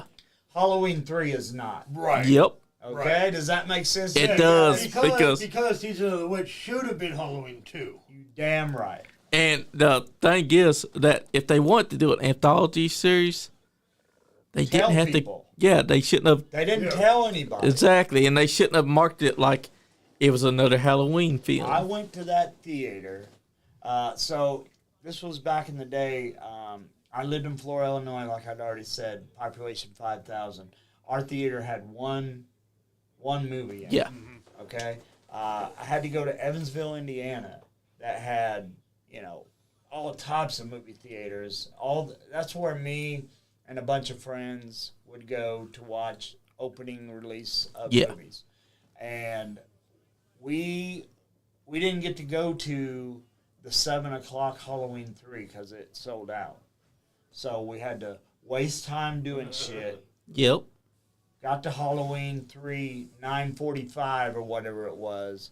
All excited, waiting on Michael Myers. And then we get Colonel, whatever his name was. Oh, yeah. Yep. And don't get me wrong, like I said, and I tell this to people and they say they don't make sense, but if you're a true horror fan, you know what I'm talking about.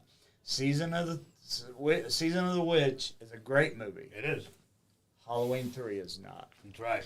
And hey, Locks, I get what you're saying about Jason's mom was the first killer in the Friday the 13th series. However, she was only the beginning of Jason's legacy. That's right. Because then part 2 is where he really took off. And then you finally get to part 6 where Jason becomes the undead Jason. It has one of the best villains, heroes there, Tommy Jarvis. I wish 9 was never made. Yeah, I do too. I don't even know what they was thinking Yeah. of that going in and out of people's bodies. I'm like, what I've been thinking that too. What the hell is this? Not to mention that, but he was talking. People hate on him going to space. Go back and watch 9. Exactly, because 9 decided, not only can he take people's bodies over now he can do sexual shit to them, and also he can talk. Get the fuck out of here with this. That's why, to me, I feel like part 1 through 8, and then 10, and then Freddy vs. Jason, that's the movies that you should be watching. Because 9 is not a Friday the 13th film. It uses the Friday the 13th name, Right. but their Jason does not match up the continuity of the character. And it's just not worth watching either. Guys, it's been a fun show. Can you believe we've come up to the 2-hour mark? I ain't got shit to do if you guys ain't got shit to do. That's right. No more questions? We got... Actually, Haylock said, did you know that Season of the Witch is actually a prequel? It was explained. A prequel to what? Ask them to what? Well, To what? okay, so Haylocks? my understanding was the original idea for the Halloween movies was just fucked up shit that happened on Halloween. Anthropology. Yeah. Yeah. So, and then they make the first one. You know, it's got Michael Myers, this kid who's pure evil, whatever. Yep. Michael Myers became such an icon. Yeah. And they're like, okay, we gotta just keep on going with this. Yeah. And then someone said, hey, remember this original idea we had? we still gotta do that, right? Meanwhile, So. the people that were expecting the film to continue after Halloween 2, they were in for a big surprise because of tonal shift. I'm one of them guys. I'm one of them kids. I was too, because to go from Halloween 1 and 2, where you got Michael Myers, and now you got this whole different thematicness, because no longer does it feel like a Halloween. It feels like it's shifted to a witchery Yeah. instead of the actual movie itself. You're thinking to yourself, well, what kind of movie is this? You're watching it, you're thinking, well, this movie is good, but it's not exactly a Halloween. And how confusing is it that there's a commercial for Halloween 2 or Halloween 1 on a TV Oh, yeah, that's during right. Halloween 3? That's right. Yeah. Forgot about that I'll scene. never forget sitting in the theater like, what the fuck is going on here? Exactly. And you it's just like how Friday 13th Part 5 was when it introduced Roy Burns. You thought that you were seeing all. You thought that sequel was happening. You got Tommy Jarvis out of hospital bed. He's having nightmares about Jason coming to get him. And then they spend the whole movie trying to make you think that Jason's around. But, as soon as you see the blue triangles on the mask, that it's not Jason. I won't disclose his name, but a friend of mine got a Jason tattoo, and he's like, Yeah. check it out, Pondo. He's like, I got the triangles blue because I didn't want to be like everybody else. I said, you got Roy on your arm right now, right? He's like, who's Roy? I said, Part 5, Roy. He goes, no, I just didn't want it to be like everybody else's. I'm like, you're right. Nobody else is getting a fucking Roy tattoo. Everybody else is Exactly. getting the Kane Otter. That's right. Because of what the guy understands, that Roy Burns was their attempt at trying to now create a new killer. But if they were going for that, why was he doing Jason's mannerisms? Why was he acting like Jason? At Scarefest, I mean, are we good? Can we Yeah. keep going? So at Scarefest, I waited in Kane Hodder's line. And I'm telling you, it was a long-ass fucking line. And when I finally got up to the table, he kind of glances up a second, and he says, "You want a picture?" And I said, "Yeah." And he goes, "Which one you want?" And I looked for a second, and I said, "I'll take this one." And he goes, "Pondo, right?" No shit. Dude, I almost ran to the bathroom and jacked off right there. I was like, "Yes." I'm like, "How did you know that?" And he pulls the sleeves up, and he's got Hatchet Man wrist Nice. sweatband, the wristbands on. He goes, "I'm a juggalo, man. I know who the fuck you are." Gave me my picture for free and everything. Nice. I mean, I will. That's one of them moments, man. I was like, hell yeah, To I me, didn't know he's that about Kane. That's fucking awesome. yeah. Kane Hodder is one of the definitive Jasons. He Besides is. He is CJ. He is No, that's Jason. Jason. Yeah. Because he gave Jason something that the other Jasons didn't give. Well, CJ Graham started in part 6. Kane took that and he gave it a new identity. Well, I just you went to Scarefest this Yeah. last one, right? Yeah. I haven't been yet. Mike DeLunsa. Yeah. Anyway, when I got to his table, I walked over. When I finally got up there, I said, "I just want you to know, you are what started Jason Voorhees."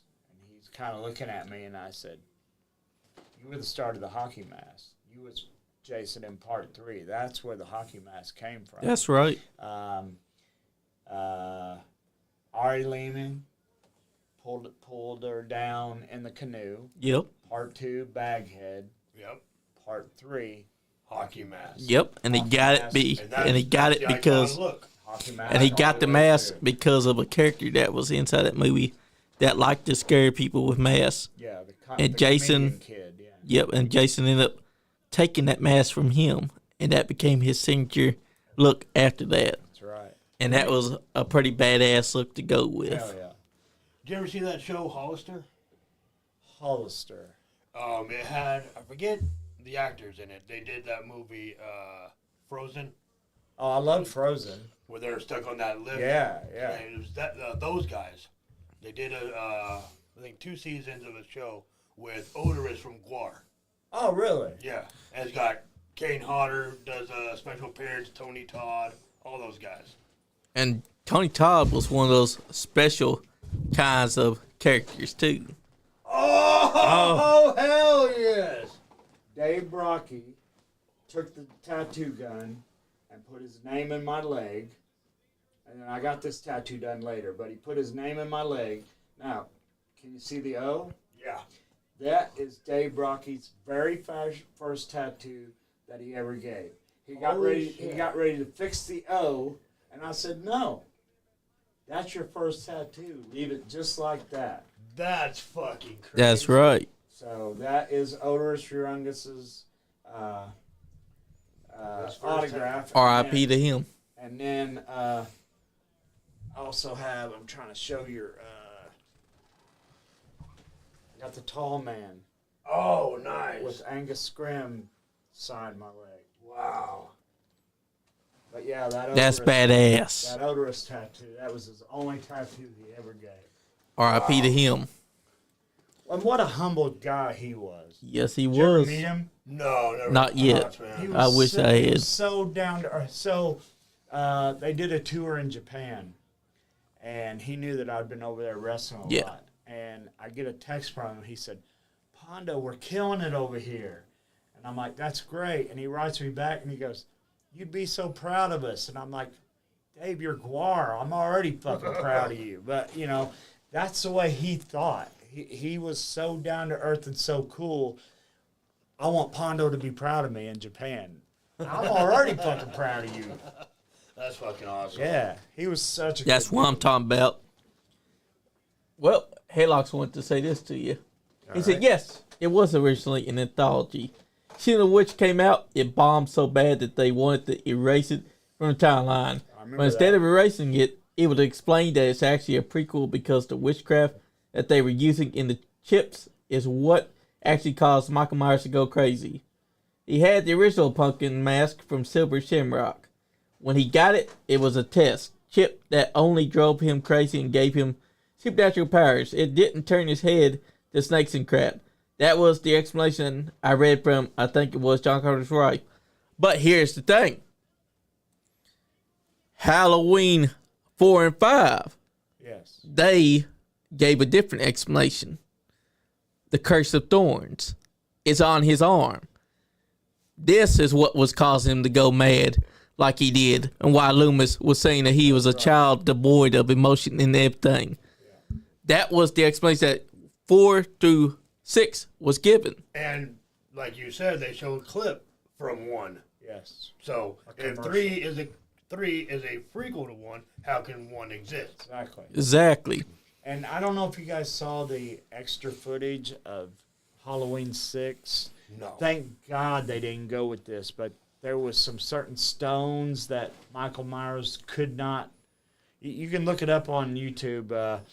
Halloween 6 deleted scene. Yeah. There was some like stones that Michael Myers couldn't pass by. It was going to be the dumbest shit ever. Thank God that they. I'm glad they scrapped that. Yeah. Just a magical barrier. Yeah, some because of the thing on his arm, and they was putting these stones out. It was dumb as shit. But that was the first time I think I ever saw Paul Rudd. Yeah. That was the very first movie that actually featured Paul Rudd. Really? Is that it? Yep. That was his big debut, Halloween 6. That's where they start getting really into the Curse of Thorns idea and giving an explanation for why Michael was like he was. And then they decided H2O to just ignore the Curse of Thorns thing.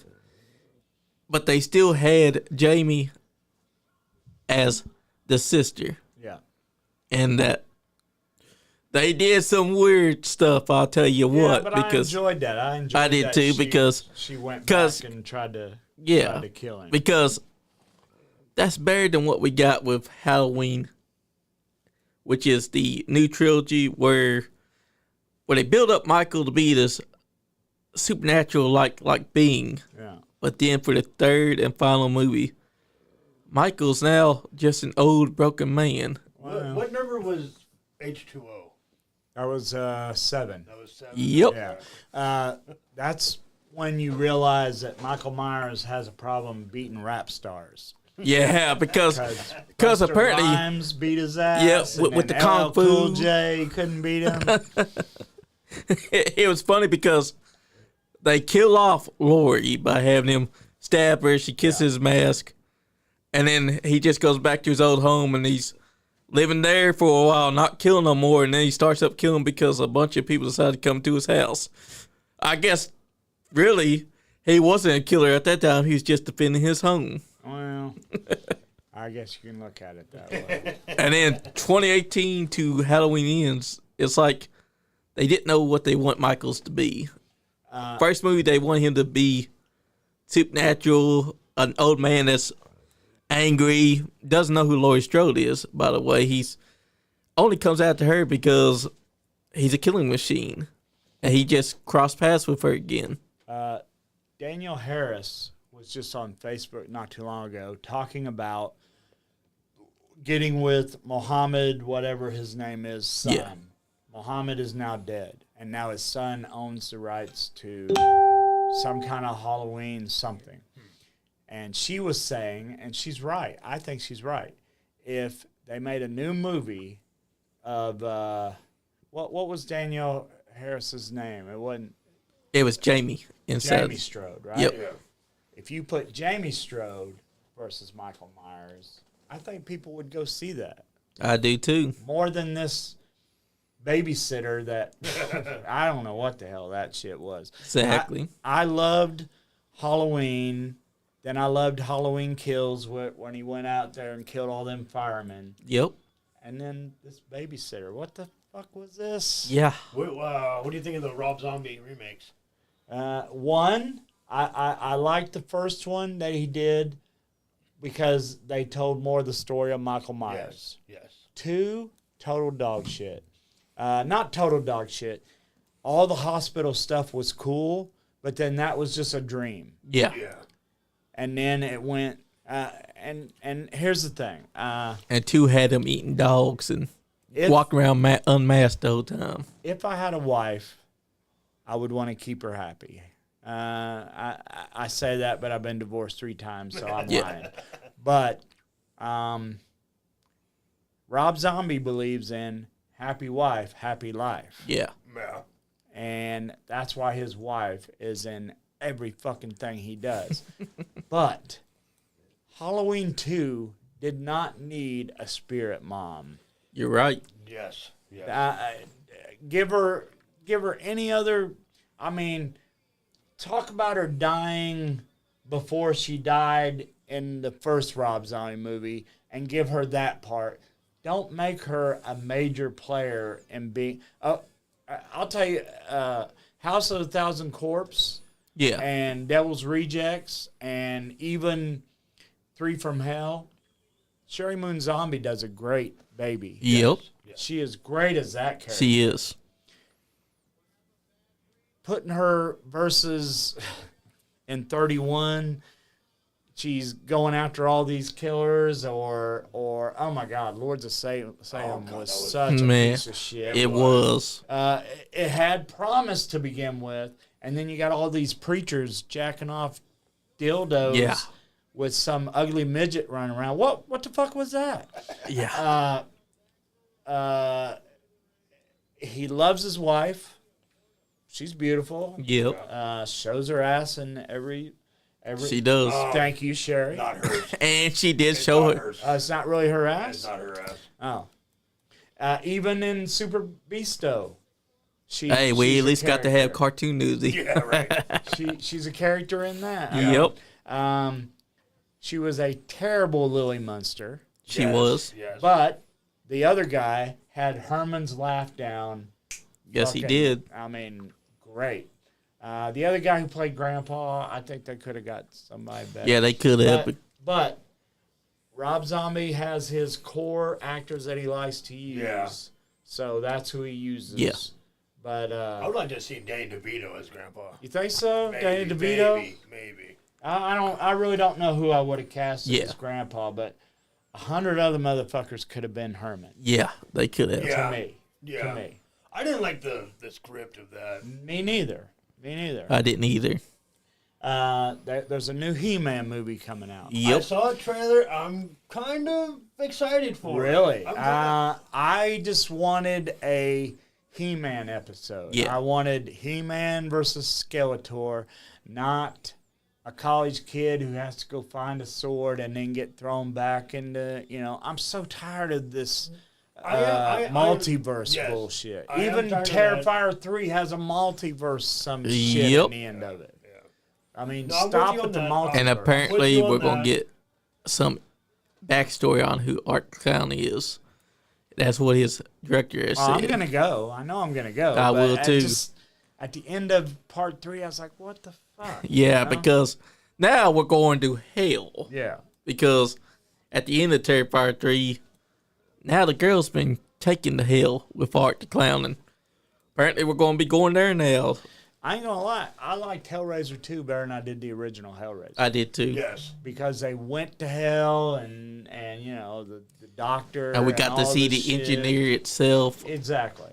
which But- is someone that's big inside the books. But can Art the Clown pull that off, going to hell, and we're following him around hell? I don't know. I don't It know. all depends on how they can pull it off. Exactly. If it's new and exciting, or is it just rehashed? I don't know. Exactly. And then, I'm gonna go. I know I'm gonna yeah. go, but I mean, yep. Yeah, just see how they tell the story of who Art the Clown is, the whole ideal. exactly. The worst thing is that it could end up being shit, and you're gonna hate it, or it ends up making so much sense that you're like, okay, I can fuck with this. I'll watch Sue Anna do anything. That's right. I think she is one of the hottest actresses out there right Yes, now. she is. I've been thinking that. I liked her in the warrior outfit better Yep. than I did in part 3 though. I mean, That's I right, thought 'cause- she looked hot as fuck. in Exactly. You can't go wrong with that warrior outfit. Right. When watching Terrifier 2 and seeing her dressed like that, Yeah. the final act is her dressed in that whole costume. They built up the whole costume. Right. That when you see it finally in live, you're like, oh fuck this. she's fucking hot as hell. It was so great. And then in the third movie, it's all right. It's not bad. She's just in plain clothes. Yep, I mean, just stays inside plain clothes. Doesn't actually fight Art the Clown like the badass that she was in the second film. And also, it gets up the other girl getting taken to hell, and now she's got to go after him. Yeah. It's just that one thing. And but part 3, I always wondered what happened to the pale girl. That's what I was thinking too. You know, because the whole thing. I kind of like that. Because if you think about it, the pale girl is Art's friend, but they replaced her with that Vicky girl whose face is all torn up and mangled. Because Vicky even had her dress on there for a minute. So they basically replaced her. I think what they should have done was keep the original pale girl. And if they want to incorporate the whole Vicky thing, just have that be a shape-shifted moment. Right. And then just keep with the pale girl, because she was at least a whole lot more bare when she was silent. But they had Vicky, the new pale girl, talking all the time. Yeah. It just didn't work. You guys know there's a video game now. Yep. Artcade. It's a fucking great one. I didn't hear this. It's like Double Dragon, but it's Okay. No, it's more like the Simpson game. Yeah. I think. But you can be Art, you can be the pale girl, you can be Vicky, or you can be Chris Jericho. Yeah. I don't know why Chris Jericho. I mean, he got killed right. Yes, he did. But I really want to play that. Hey, it's pretty good because they got the blood, they got the weapons. You can bludgeon and mangle your enemy anytime you want in that game. Oh, have you played it? Yeah. Oh shit, I want to play it. It's fucking badass, Is that trust here me. somewhere? What? Is that here somehow? It's not here. Oh, okay. Now, if I had it here, I'd definitely let you play it. Because that's one of the best ones. I don't think you'd have a choice. I'd be like, hey, scoot back. I'd let you play it because, to me, that's a game done right because it's actually staying true to the source material. Now, it would have been shit if they just decided, oh, Art can't be too violent. He can't be having all this bludgeoning. And they just put gummy bears and toys and all this stuff that don't make sense to Art the Clown. However, the game actually stays true to the source material. So when you're hitting a motherfucker with Art's weapons, blood's going to be spewing. Right. You can cut off a man's hand. You can kill your enemies. It may be a beat-up style, but it's still a gore fest, no matter what. What about the Hellraiser game? Have you played that? Not yet. It's going to be coming out this year, it's though. Not out yet. Also, the Halloween games haven't, but to me, I feel like it's just a reskin of the Jason Voorhees game. Okay, let me tell you about that Jason Voorhees game. I bought Friday the 13th, the video game. Yeah. And couldn't wait to get home to play it. Got home. It took like 45 minutes for some kind of update or some shit like that. Can't just pop in the disc and play the Can't game play anymore. it's not a Pac-Man game. That's right. So once it downloaded, I had to. It was an online thing. Yeah. I couldn't play by myself. Yeah. I had to play with America. Yeah. Who was already way better than I was at this game, and I couldn't get shit done. Did you guys run into that? Or Yeah. I don't play online games for that reason. Yeah, It's tough. Exactly. I don't have enough time to be as good as all you guys who just sit down and play all day. Right. I just want to play a game. Right. And Exactly. Then, Texas Chainsaw Massacre, same thing. fucking way. Evil Dead, same thing. Same fucking way. That's what pissed me off because I want a fucking horror game that is single player and put you inside of a good experience. Like they have the means to do it. All they gotta do is make a good single player Jason Voorhees game where either you're the one that's being chased by Jason and you gotta outthink him, or you get to play as Jason. Well, what and is do it. Hellraiser? Is it online or? I think that it's gonna be having single player. Cool. And from what I've seen of the trailers, it is staying true to the source material, and it looks damn good. And I can't wait to actually play it. Because it does not look like a Jason Voorhees game. It does not look like it's going to be multiplayer. It looks like it's actually a single-player experience. This is what I want video game people out there to realize. It took me a while to figure out how Donkey Kong can go this way and not get hit by a barrel. Yeah. Right. So it takes me a minute. But if all these motherfuckers out there that's already playing the game already knows where I'm hiding and all this shit, I just had a terrible time with Friday the 13th. Yeah, because it ruins their experience if they already fucking know where you're at. If you don't, those type of games, if you don't get them day one and Start playing and just contribute all your time to it, and then you're just left in the dust. You end up getting that experience where the people that have played it a long time, they already know where you're at. Right. So your experience gets dampened, not just because they're finding you, but also they're slinging insults at you, and you're just saying, dude, I just want to fucking play the game and enjoy it. And that's why I wanted single player for fucking Jason's game. When they first announced it, I thought that it was going to be single player. Yeah. And then when they did add the single player, it was not fun because they did not make it better than what the multiplayer was. They added a single player? They did. Oh, I didn't know that. Here's the thing. You may play single player, but it's still going to be just like the multiplayer. It ain't going to be a true single player experience. I don't understand what you're saying. What I'm saying is you want Jason to be chasing you. Chase these people down. And That's right. But just like inside the multiplayer game, you got to do overcomplicated shit just to get to the victim. But it's me doing it. Yes. I don't have to worry about Tom Jones You coming don't. up and... Well, that's what I would want, though. Exactly, because that's better. Also, they give you the option of what Jason you want to play. Yeah. Because they got different skins. So you can do that single player mode. You just got to click that. It's better than the multiplayer that they got. Because you don't got to worry about some bullshit happening.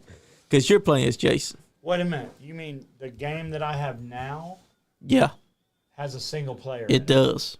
There's a single player mode that you can now do. Oh, but do I have to buy it all the way, or? You don't got to because it's already on there. So it's updated. I updated. Yeah. Oh, well, I didn't know that. So you should be able to now put it on solo player, where it's just you against the CPU victims. Oh, okay.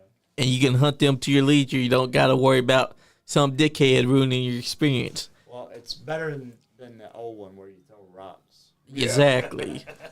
No matter what, it's better than that one. And also better than the old NES one. Because back then, Jason looked a little blue and a little light blue on the mask. And if you want to play as that one, you can play on the game as well. Because they decided, you know what? Let's give old school NES Jason some fun. You guys remember Splatterhouse? I do. I love Splatterhouse. God, That's a classic. Yeah. they need to bring those games back. Manhunt. You can find those games. No, I mean remaster. Remaster. They did. Maybe PlayStation 3. Oh, okay. I think so, yeah. Yeah, Okay. I think they did. But the cool thing was once you got so far, they would give you Splatterhouse 1. Oh, really? Yeah. Hell yeah. And there's some games where you can play them and they got their, like the Yakuza games. I play them all the time. They got the Sega catalog hidden throughout those games. So you can go to arcade and play Virtua Fighter however many times you want. You can go to the other games, that sequels, and they got Sega games that you've never played before already on the arcade machines that you can play. It's like a new game in one. Have you guys know who Max the Impaler is? Yeah. Correct? Yes. I just went and watched Dolly. Have you heard about this? No.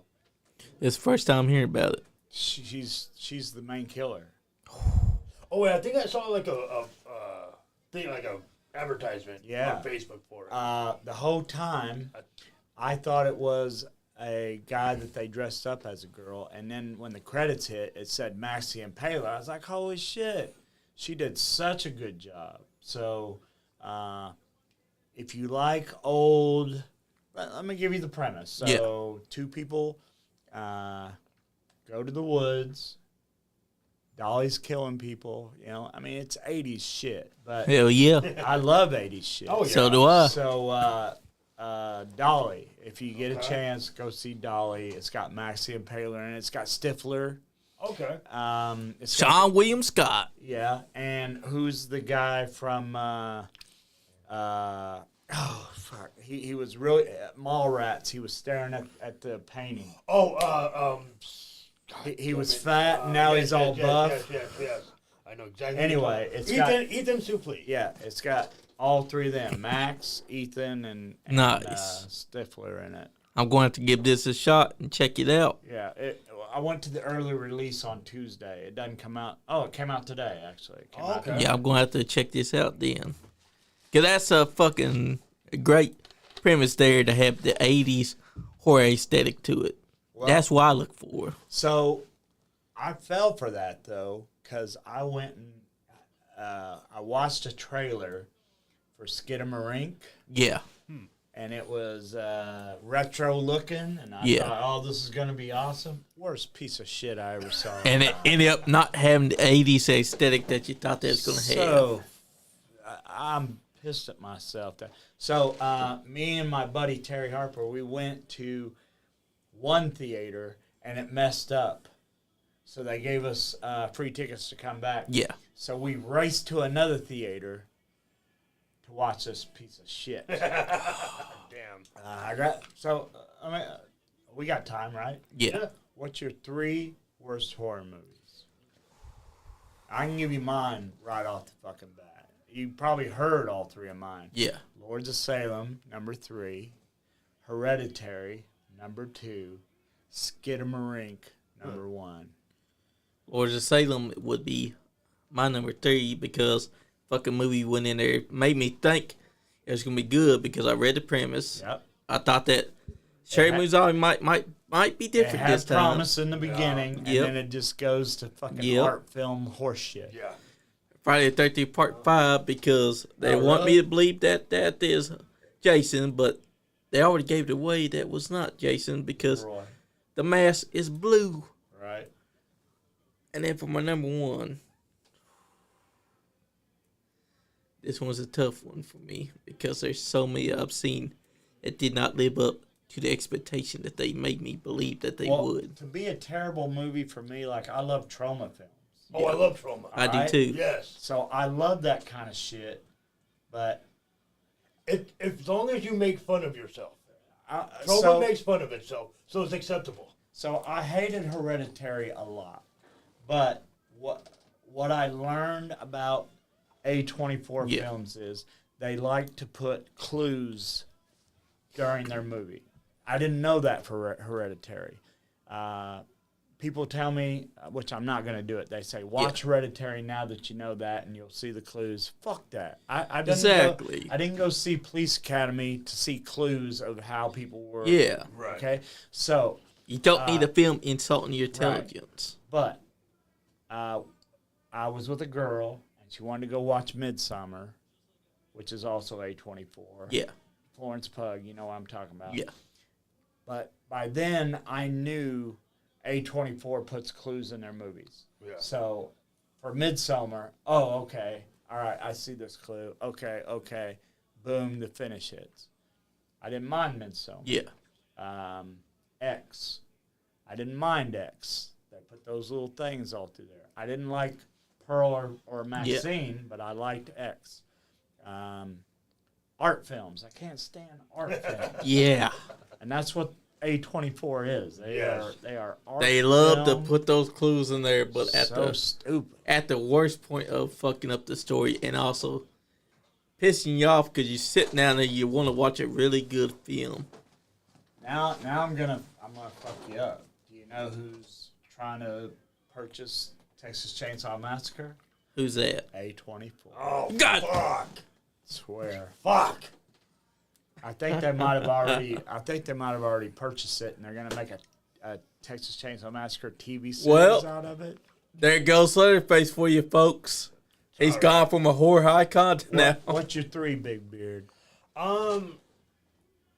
I you, mean, did you 3 say and your 2. last one? Did you say your last one? Last one would have to be Hereditary as well. Yeah, I'm with you. 3 and 2, you could throw whatever in there. Lords of Salem, Yeah. fucking Nightmare on Elm or Whoa. No, Friday the 13th, 9, 9. Jason X, whatever. 2 and 3 can be any one of those movies, but number 1 is The Hangman's Curse. The Hangman's Curse. You got me on that. I've never seen that. Fucking god awful fucking movie. Oh wait, no, you know what number 2 is? Who's in Hangman's Curse? Nobody. Oh. It's a low budget, Gotcha. do nothing film. Number 2 is actually The Witch. Yeah, I'm with you on The Witch. Yeah, number 2. And I get people arguing with me on The Witch. Oh, the cinematography. The Witch was trash. Did you not notice the lighting? It's and a the horror camera angle? movie. It's Right. a fucking horror movie. Right. Why does it need cinematography? Exactly. A dark room.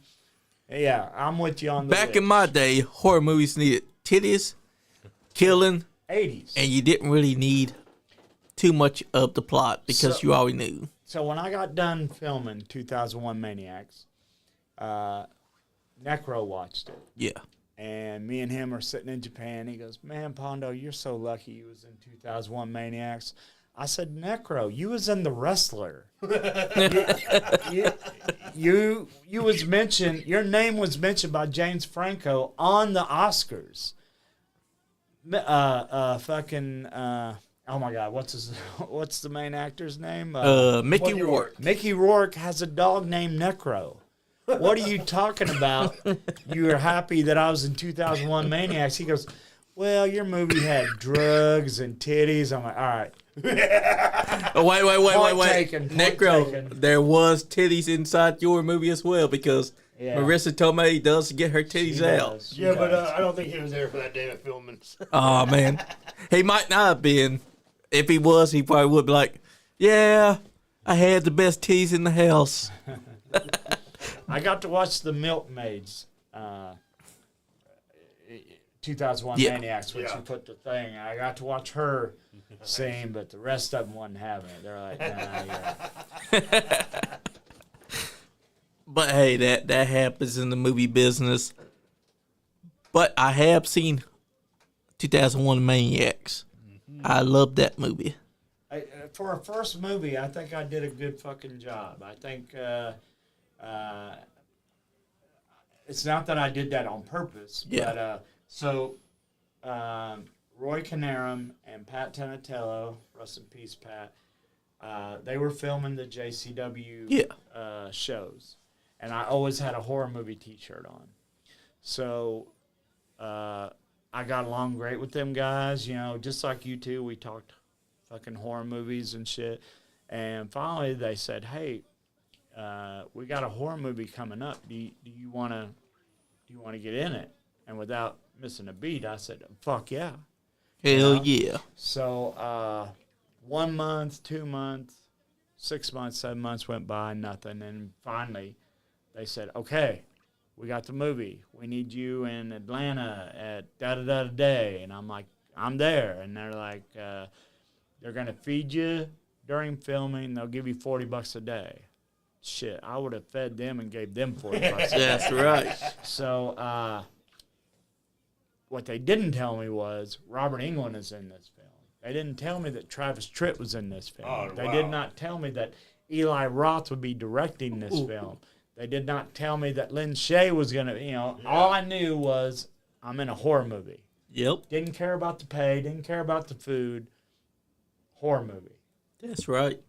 I wound up on the front cover right next to Robert Englund's left ear. I mean, what horror movie fan's dream could be fulfilled by showing up on the Blu-ray with Robert Englund, a prominent character? And then, so at Scarefest, I know I keep taking over your guys' show. It's all right, brother. We love to hear your stories. Hour, man. This is your show. Like I said, when you come on here, this is treated like a 2-hour commercial. So I went to Scarefest and went on a Sunday, and I'm just walking around, and all these people's coming over who knows who I am, and it's like, hey, we went to Robert Englund's line, and he said he wants to talk to you. And I said, all right, cool. So I got done looking at all the merchandise, and then I went over to Robert Englund's line, down this wall, all the way out the building. Of course. And I'm like, I'm not waiting on that, you know. So I'm been going around Scarefest, and my buddy Joe Hopkins, who wrestles as Gator McAllister, he goes to those. He came over to me and he says, "Hey man, Robert England really wants to talk to you." And I said, "Yeah, Gator, I went to his line though, and I don't want to wait in that line." And Gator said, "No." Robert England said, "Get to where he can see you and he'll call you over." I said, "Oh, okay, you know." But Gator said he really wants to talk to you about something. I'm thinking, another movie role, you know, anything. You know. But it didn't matter. Robert England wants to talk to me. That's right. So I get over to his line, and it's just as long as it was before. And I'm standing there, and finally Robert sees me. He says, "Oh, Pondo," and he calls me over. So I'm walking, and I walked straight through security, and they're like, hey, where are you going? You know, and I said, Robert England wants to talk to me. And he goes, "Robert England wants to talk to everybody. You're going to have to go wait in line, right?" Robert England got up out of his chair, walked underneath that rope, and grabbed them 2 security guards and said, "Hey, this is my man Pondo. If he wants to talk to me, he can talk to me, right?" That's And big I just respect. walked my fucking ass right there. So we get over to his table. My buddy Ryan Huff is with me. And we get over to his table, and he's like, "Pondo, I really wanted to ask you a question. Do you have a hookup in Hong Kong?" And I said, "No." And he goes, "Well, you need to get a hold of one of the movie posters for 2001 Maniacs in Hong Kong because it looks like you're the main star." I'm like, "What are you talking about?" And he goes, "There's a color picture of you, and then there's a shadow picture of me and Peaches. But you are the main thing on the poster," which I've looked at previous, and I am. But he wanted to tell me that, you know, I look like the main star in 2001 Maniacs, which I can't find one on eBay. Right. But I would love to. But if you ever get the chance, look at Hong Kong's 2001 Maniac DVD cover. I'm the fucking star. That's awesome. Oh, yeah. Yeah. And that shows respect, too, because Robert England's basically telling you, "Hey, I know I was a star here, but in Hong Kong, you're the fucking star." Dude, it was so unreal. Like, I was there for 3.5 weeks. And so I'm a thinker, remember? Yep. I'm a thinker. So I'm sitting, and the first day I didn't get to eat with them. But I sat back, and whoever got this tray sat on this side of the table. Whoever got the next tray sat on this side of the table. Two. Yep. So after that, I always made sure there was one person in between me and Robert England. So for weeks, I got to sit next to Robert England, hear his stories, hear him talk about movies. One thing I do. Oh, there you go. Nice. Can you show that to the camera? Let's see here if I get Johnny. Yep, I can see it. That's the Hong Kong poster right there. That's what Robert England wanted to ask me if I had a hookup in Hong Kong. Yeah, man, if I'm just seeing this poster, I don't know nothing. Yeah, that's the main character Exactly. right there. That's right. And that's badass, too. So anyway, I always made sure somebody was in between, and I got to sit there and just listen to him talk, and he barely talked about being Freddy Krueger. You know, he would talk about this and that, you know, and I even brought up The Adventures of Ford Fairlane. Yeah. He loved that. He's like, "Oh my God, nobody ever wants to talk about The Adventures of Ford Fairlane." And he started going, smiley, you know. I was like, yeah, you know. And he Man, I told me, haven't thought about that movie in fucking he told me stories about that. One story that he did tell me, and I had no clue, and I still wouldn't have any clue if he didn't tell me. They were going to make Michael Myers versus Pinhead. Ooh. But it was 2 different companies. Yeah. Yep. And they couldn't figure out which one was going to do the job. Exactly. So they scratched the whole thing. Yeah. It reminds me of also the Freddy versus Jason versus Ash. Yeah, that was supposed to happen too. Yeah. Yep. Well, if you remember, after 9, that was the best part of 9, when Freddy reached up and grabbed the Yep. mask. Yeah. And what was funny is that the one that was grabbing the mask was Kane Hodder's hand, Yeah, wearing that glove. and that took forever. That Yep. took fucking years. All the way after that movie into from 90 to 2003 for that to actually become a thing. And I'm gonna tell you that I had my reserves. I'm like, there's no way they're gonna make this good, and they did. I thought it was a fucking good. I did too. The reason why they didn't bring back Kane Hodder is because in their eyes they want to have someone that was physically imposing in height to Robert Englund, so that the visual will look great whenever they come up face to face during that one scene where Jason gets angry, throws the fire table, and now you got Freddy who's scared and he stands, and you can see the height difference in the two. I don't agree with that. I don't either. I mean, so what? Peter Dinklage shouldn't have been fucking Toxic Avenger. Exactly. Like, You know, if I wasn't such a fan of the first Toxic But, Avenger, I might have really liked the new Toxic Right, Same. Avenger. right. But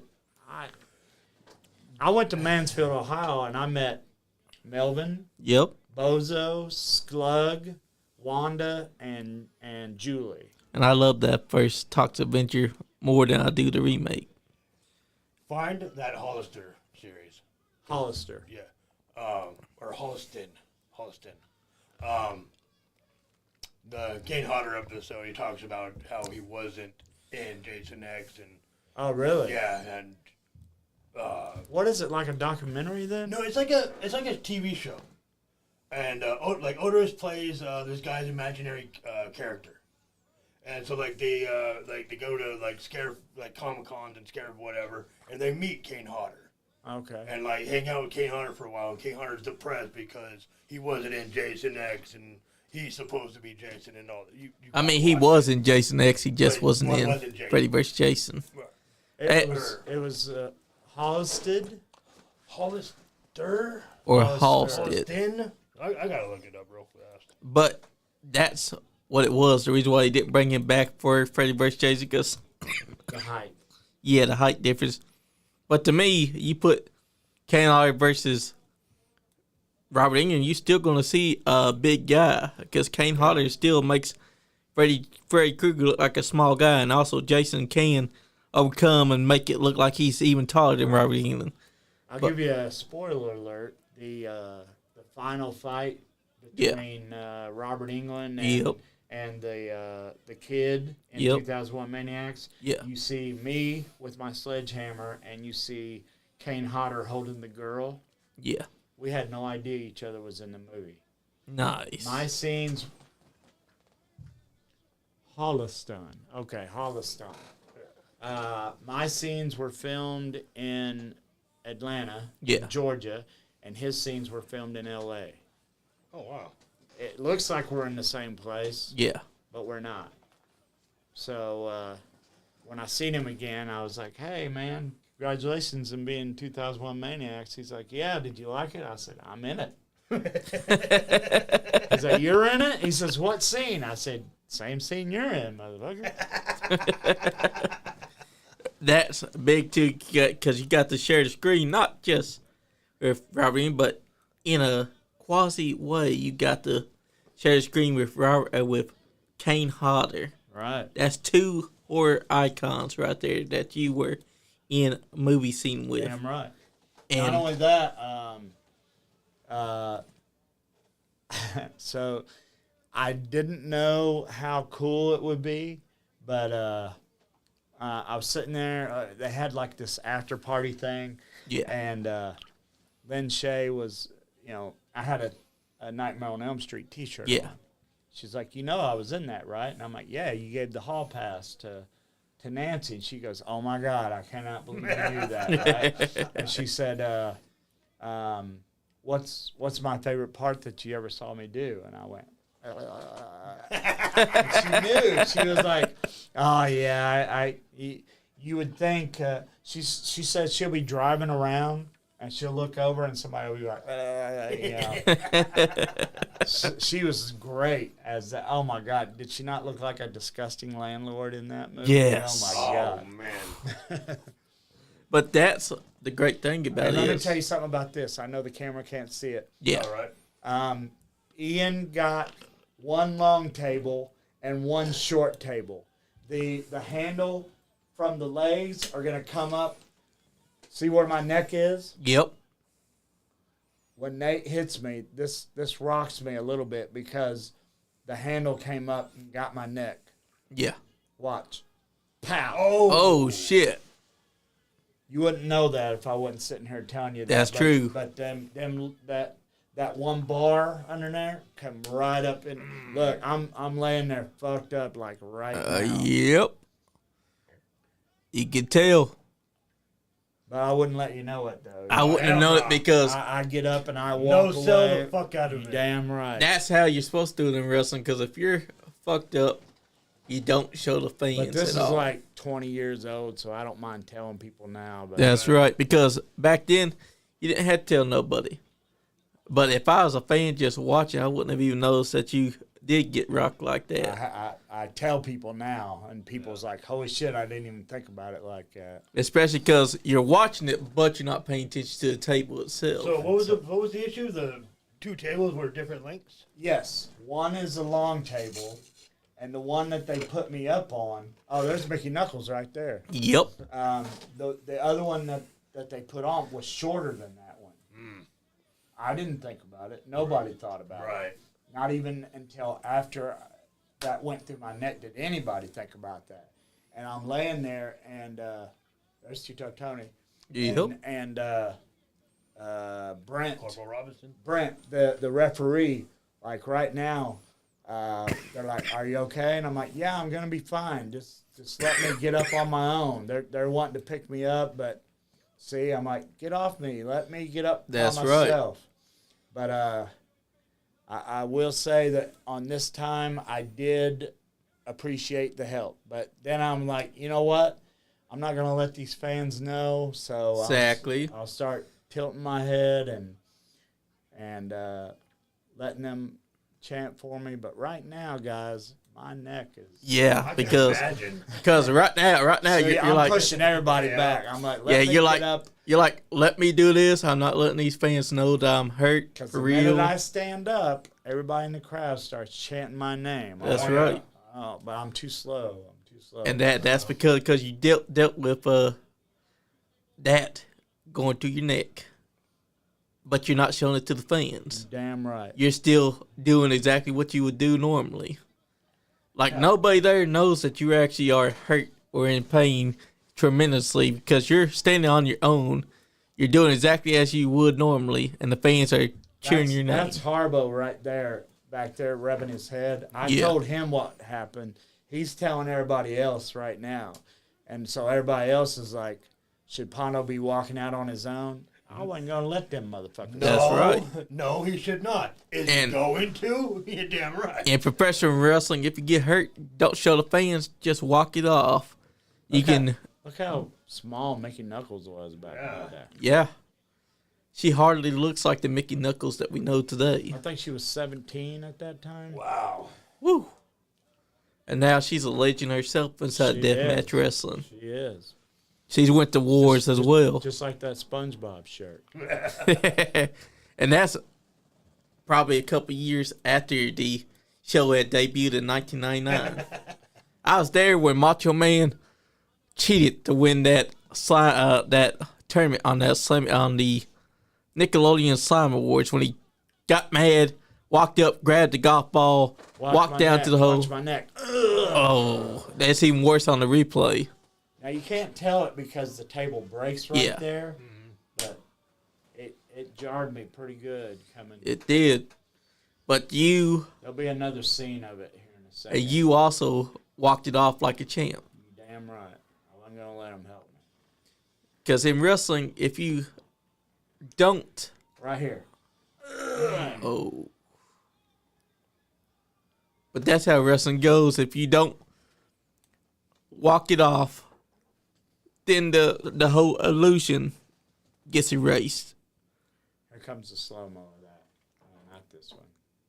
Here it comes. I'm sure your viewers are... Okay.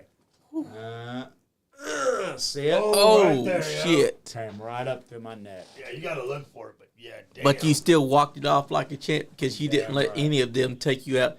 I'm pretty sure that what they were saying behind you was, should we be letting them walk out? Should we just go up and grab them and walk them out of here? I wasn't going to let nobody. That's right, because you're a badass.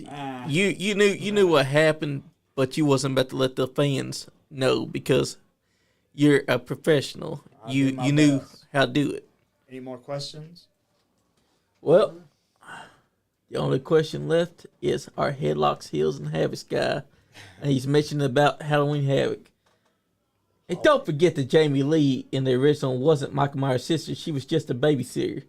That's the only thing that I've never liked about the Halloween series is the timeline and continuity is just so jacked up.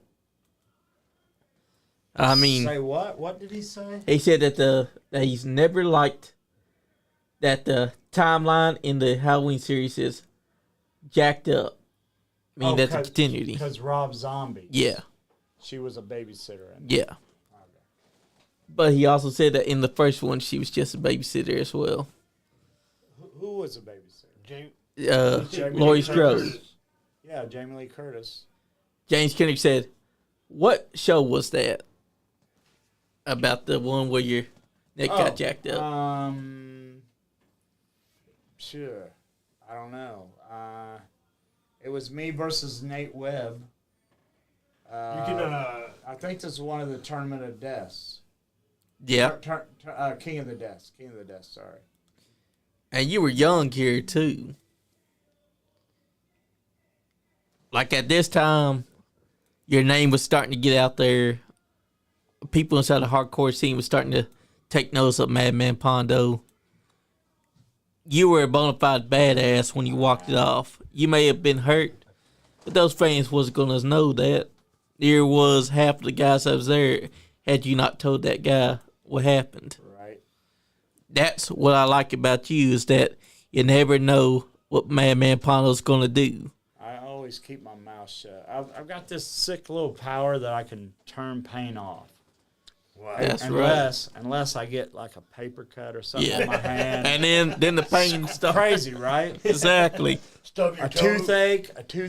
Stub your Yeah. toe, you're Like down that. for a week, right? But everything else is fair game. As soon as you turn off that pain, you can take tremendous punishment to the body and never feel it until after the adrenaline wears off. But that's what I like when I go back and I watch your matches, is that you know that you're going to get something special out of Man Pondo. I knew that when I was watching you and WX take it to the Creekwater Syndicate. 2023, December. XCF. You guys went all around the arena. You were taking Charles Colton over there to the wall, slamming his head into the wall, walking him all the way back around, stop sign to the head. Right. And this was right after they said we wasn't going to do no fucking death match stuff. Well, maybe I don't ask permission like I should. Hey, but here's I the get thing. forgiveness, but permission is a little different. That's right. But here's the thing. These fans can see you take on Draven Lee Saturday night, March 7th at the Jeffersonville Arena. Get your asses on gear, because I'm telling you right now, this man and Draven Lee, you're about to see something special. 20 years in the making. I'm not going to ask permission to take him around the room. That's right. Hey, that's okay, because he does like to do some death matching. I know. So unlike Charles Colton, we're about to see something special. I will do my best. I can tell. And guys, if you're a promoter, reach out to Madman Please. Pondo. Because I'm telling you right now, you may not realize it, but this man right here has drawing power that you've never seen before and will never ever get again. You need this guy. Madmanpondo at hotmail.com. Facebook is... Hotmail still exists. It does. In this mind, Hey, shit, I'm 56. I still got a Hotmail. Even though it's Outlook now, Yeah. mine's still known as the one you wish for at I'm gonna have to go see if my hotmail.com. old one still works. Kevin Canady, Canady. If you put Pondo after that, that's my Facebook. Or Madman Pondo with the last O being a 0. That's my Instagram. Promoters, get a hold of me. I mean, I'm not that hard to. I'm a good businessman. That's right. And I will do my best to make you money. I still work hard. I'm having to make all new connections with new promoters, so help me out. Help And me also, out. look for his second book to be available this year. Oh, and I'm selling 8x10s and posters from Japan that has me on it, prominent on it. So get a hold of me. Let's help me pay my rent. That's right. Brother, it's been fun having you on tonight. Oh, thank I you. tell you what, Big Beard, Sir, always a pleasure. I tell you, when I get on these things, people want to talk wrestling all the time, but yeah, if you really want to keep my attention, we start talking about them horror movies, I Yep. ain't going nowhere. I'll be that's right right, there brother. with you. Because horror movies are great. We all love them, except for the people that get scared of them easily. I'm a bigger horror movie fan than I am a wrestling fan. That's awesome. man. People come to my house, they think they're going to see all this wrestle memorabilia, and there's just horror movie shit out That's right. Guys, Big Beard, you wanted to say your last words, brother? Man, thank you. It's Oh. been an honor. I've been following your career for 20 plus years. Thank you. I got to see you and Nickel Butcher take on Cobra Robinson and Two Tub Tony in Oh, Denver. there you go. Man, fucking. Where'd we do that at? I want to say that was at the Ogden Theater in Denver, Colorado. Oh, okay. God, I can't remember what year. Probably 2004. It was probably the first JCW. It would have been the second tour. Second JCW tour, Yeah. right? But yeah, man, it's great having you. First tour, I wrestled Fat Fuck Barrel Boy everywhere. Okay. Second one, me and Necro took on Tony and Corporal a Yeah. lot. Yeah. Yeah. But yeah, man, it's been an honor. Oh, It's been an honor and a pleasure having thank you here. you. Thank you. Folks, thank you for tuning in. Thank you to everyone that was asking questions. James Kendrick definitely wants that match. So, James Kendrick, if you want that match, One talk last to your time. people at Bullpen Pro Wrestling. One last time. If you want the first book now, go to Amazon.com or visit deadpark.com. And then later on, sometime in 2026, the second book, same place, Amazon.com or visit deadpark.com. That's right. You heard it here first. And from visit deadpark.com, you can get autographed copies, correct? Yes. Yep. John And, Cosper. You can tell John Cosper I sent you. He ain't gonna treat you no different, but it makes me look good. Also, he's on Facebook. You can reach out to him as well. John Cosper, that's Cosper. And he will get you either a signed copy of the first book or just the first book itself. So, guys, go on out there and help Madman Pondo out. Yeah. And to you, James Kendrick, if you want to, I'm just saying you could put in the word to EWA or Bullpen Pro Wrestling and That word in. get a match made. You and Madman Pondo, he's down for it. I'm down for it. Guys, thank you for tuning in. It's been fun. I only got one thing to say to you, and it's a big, big something. If you're not having fun, You ain't getting none. damn Skippy.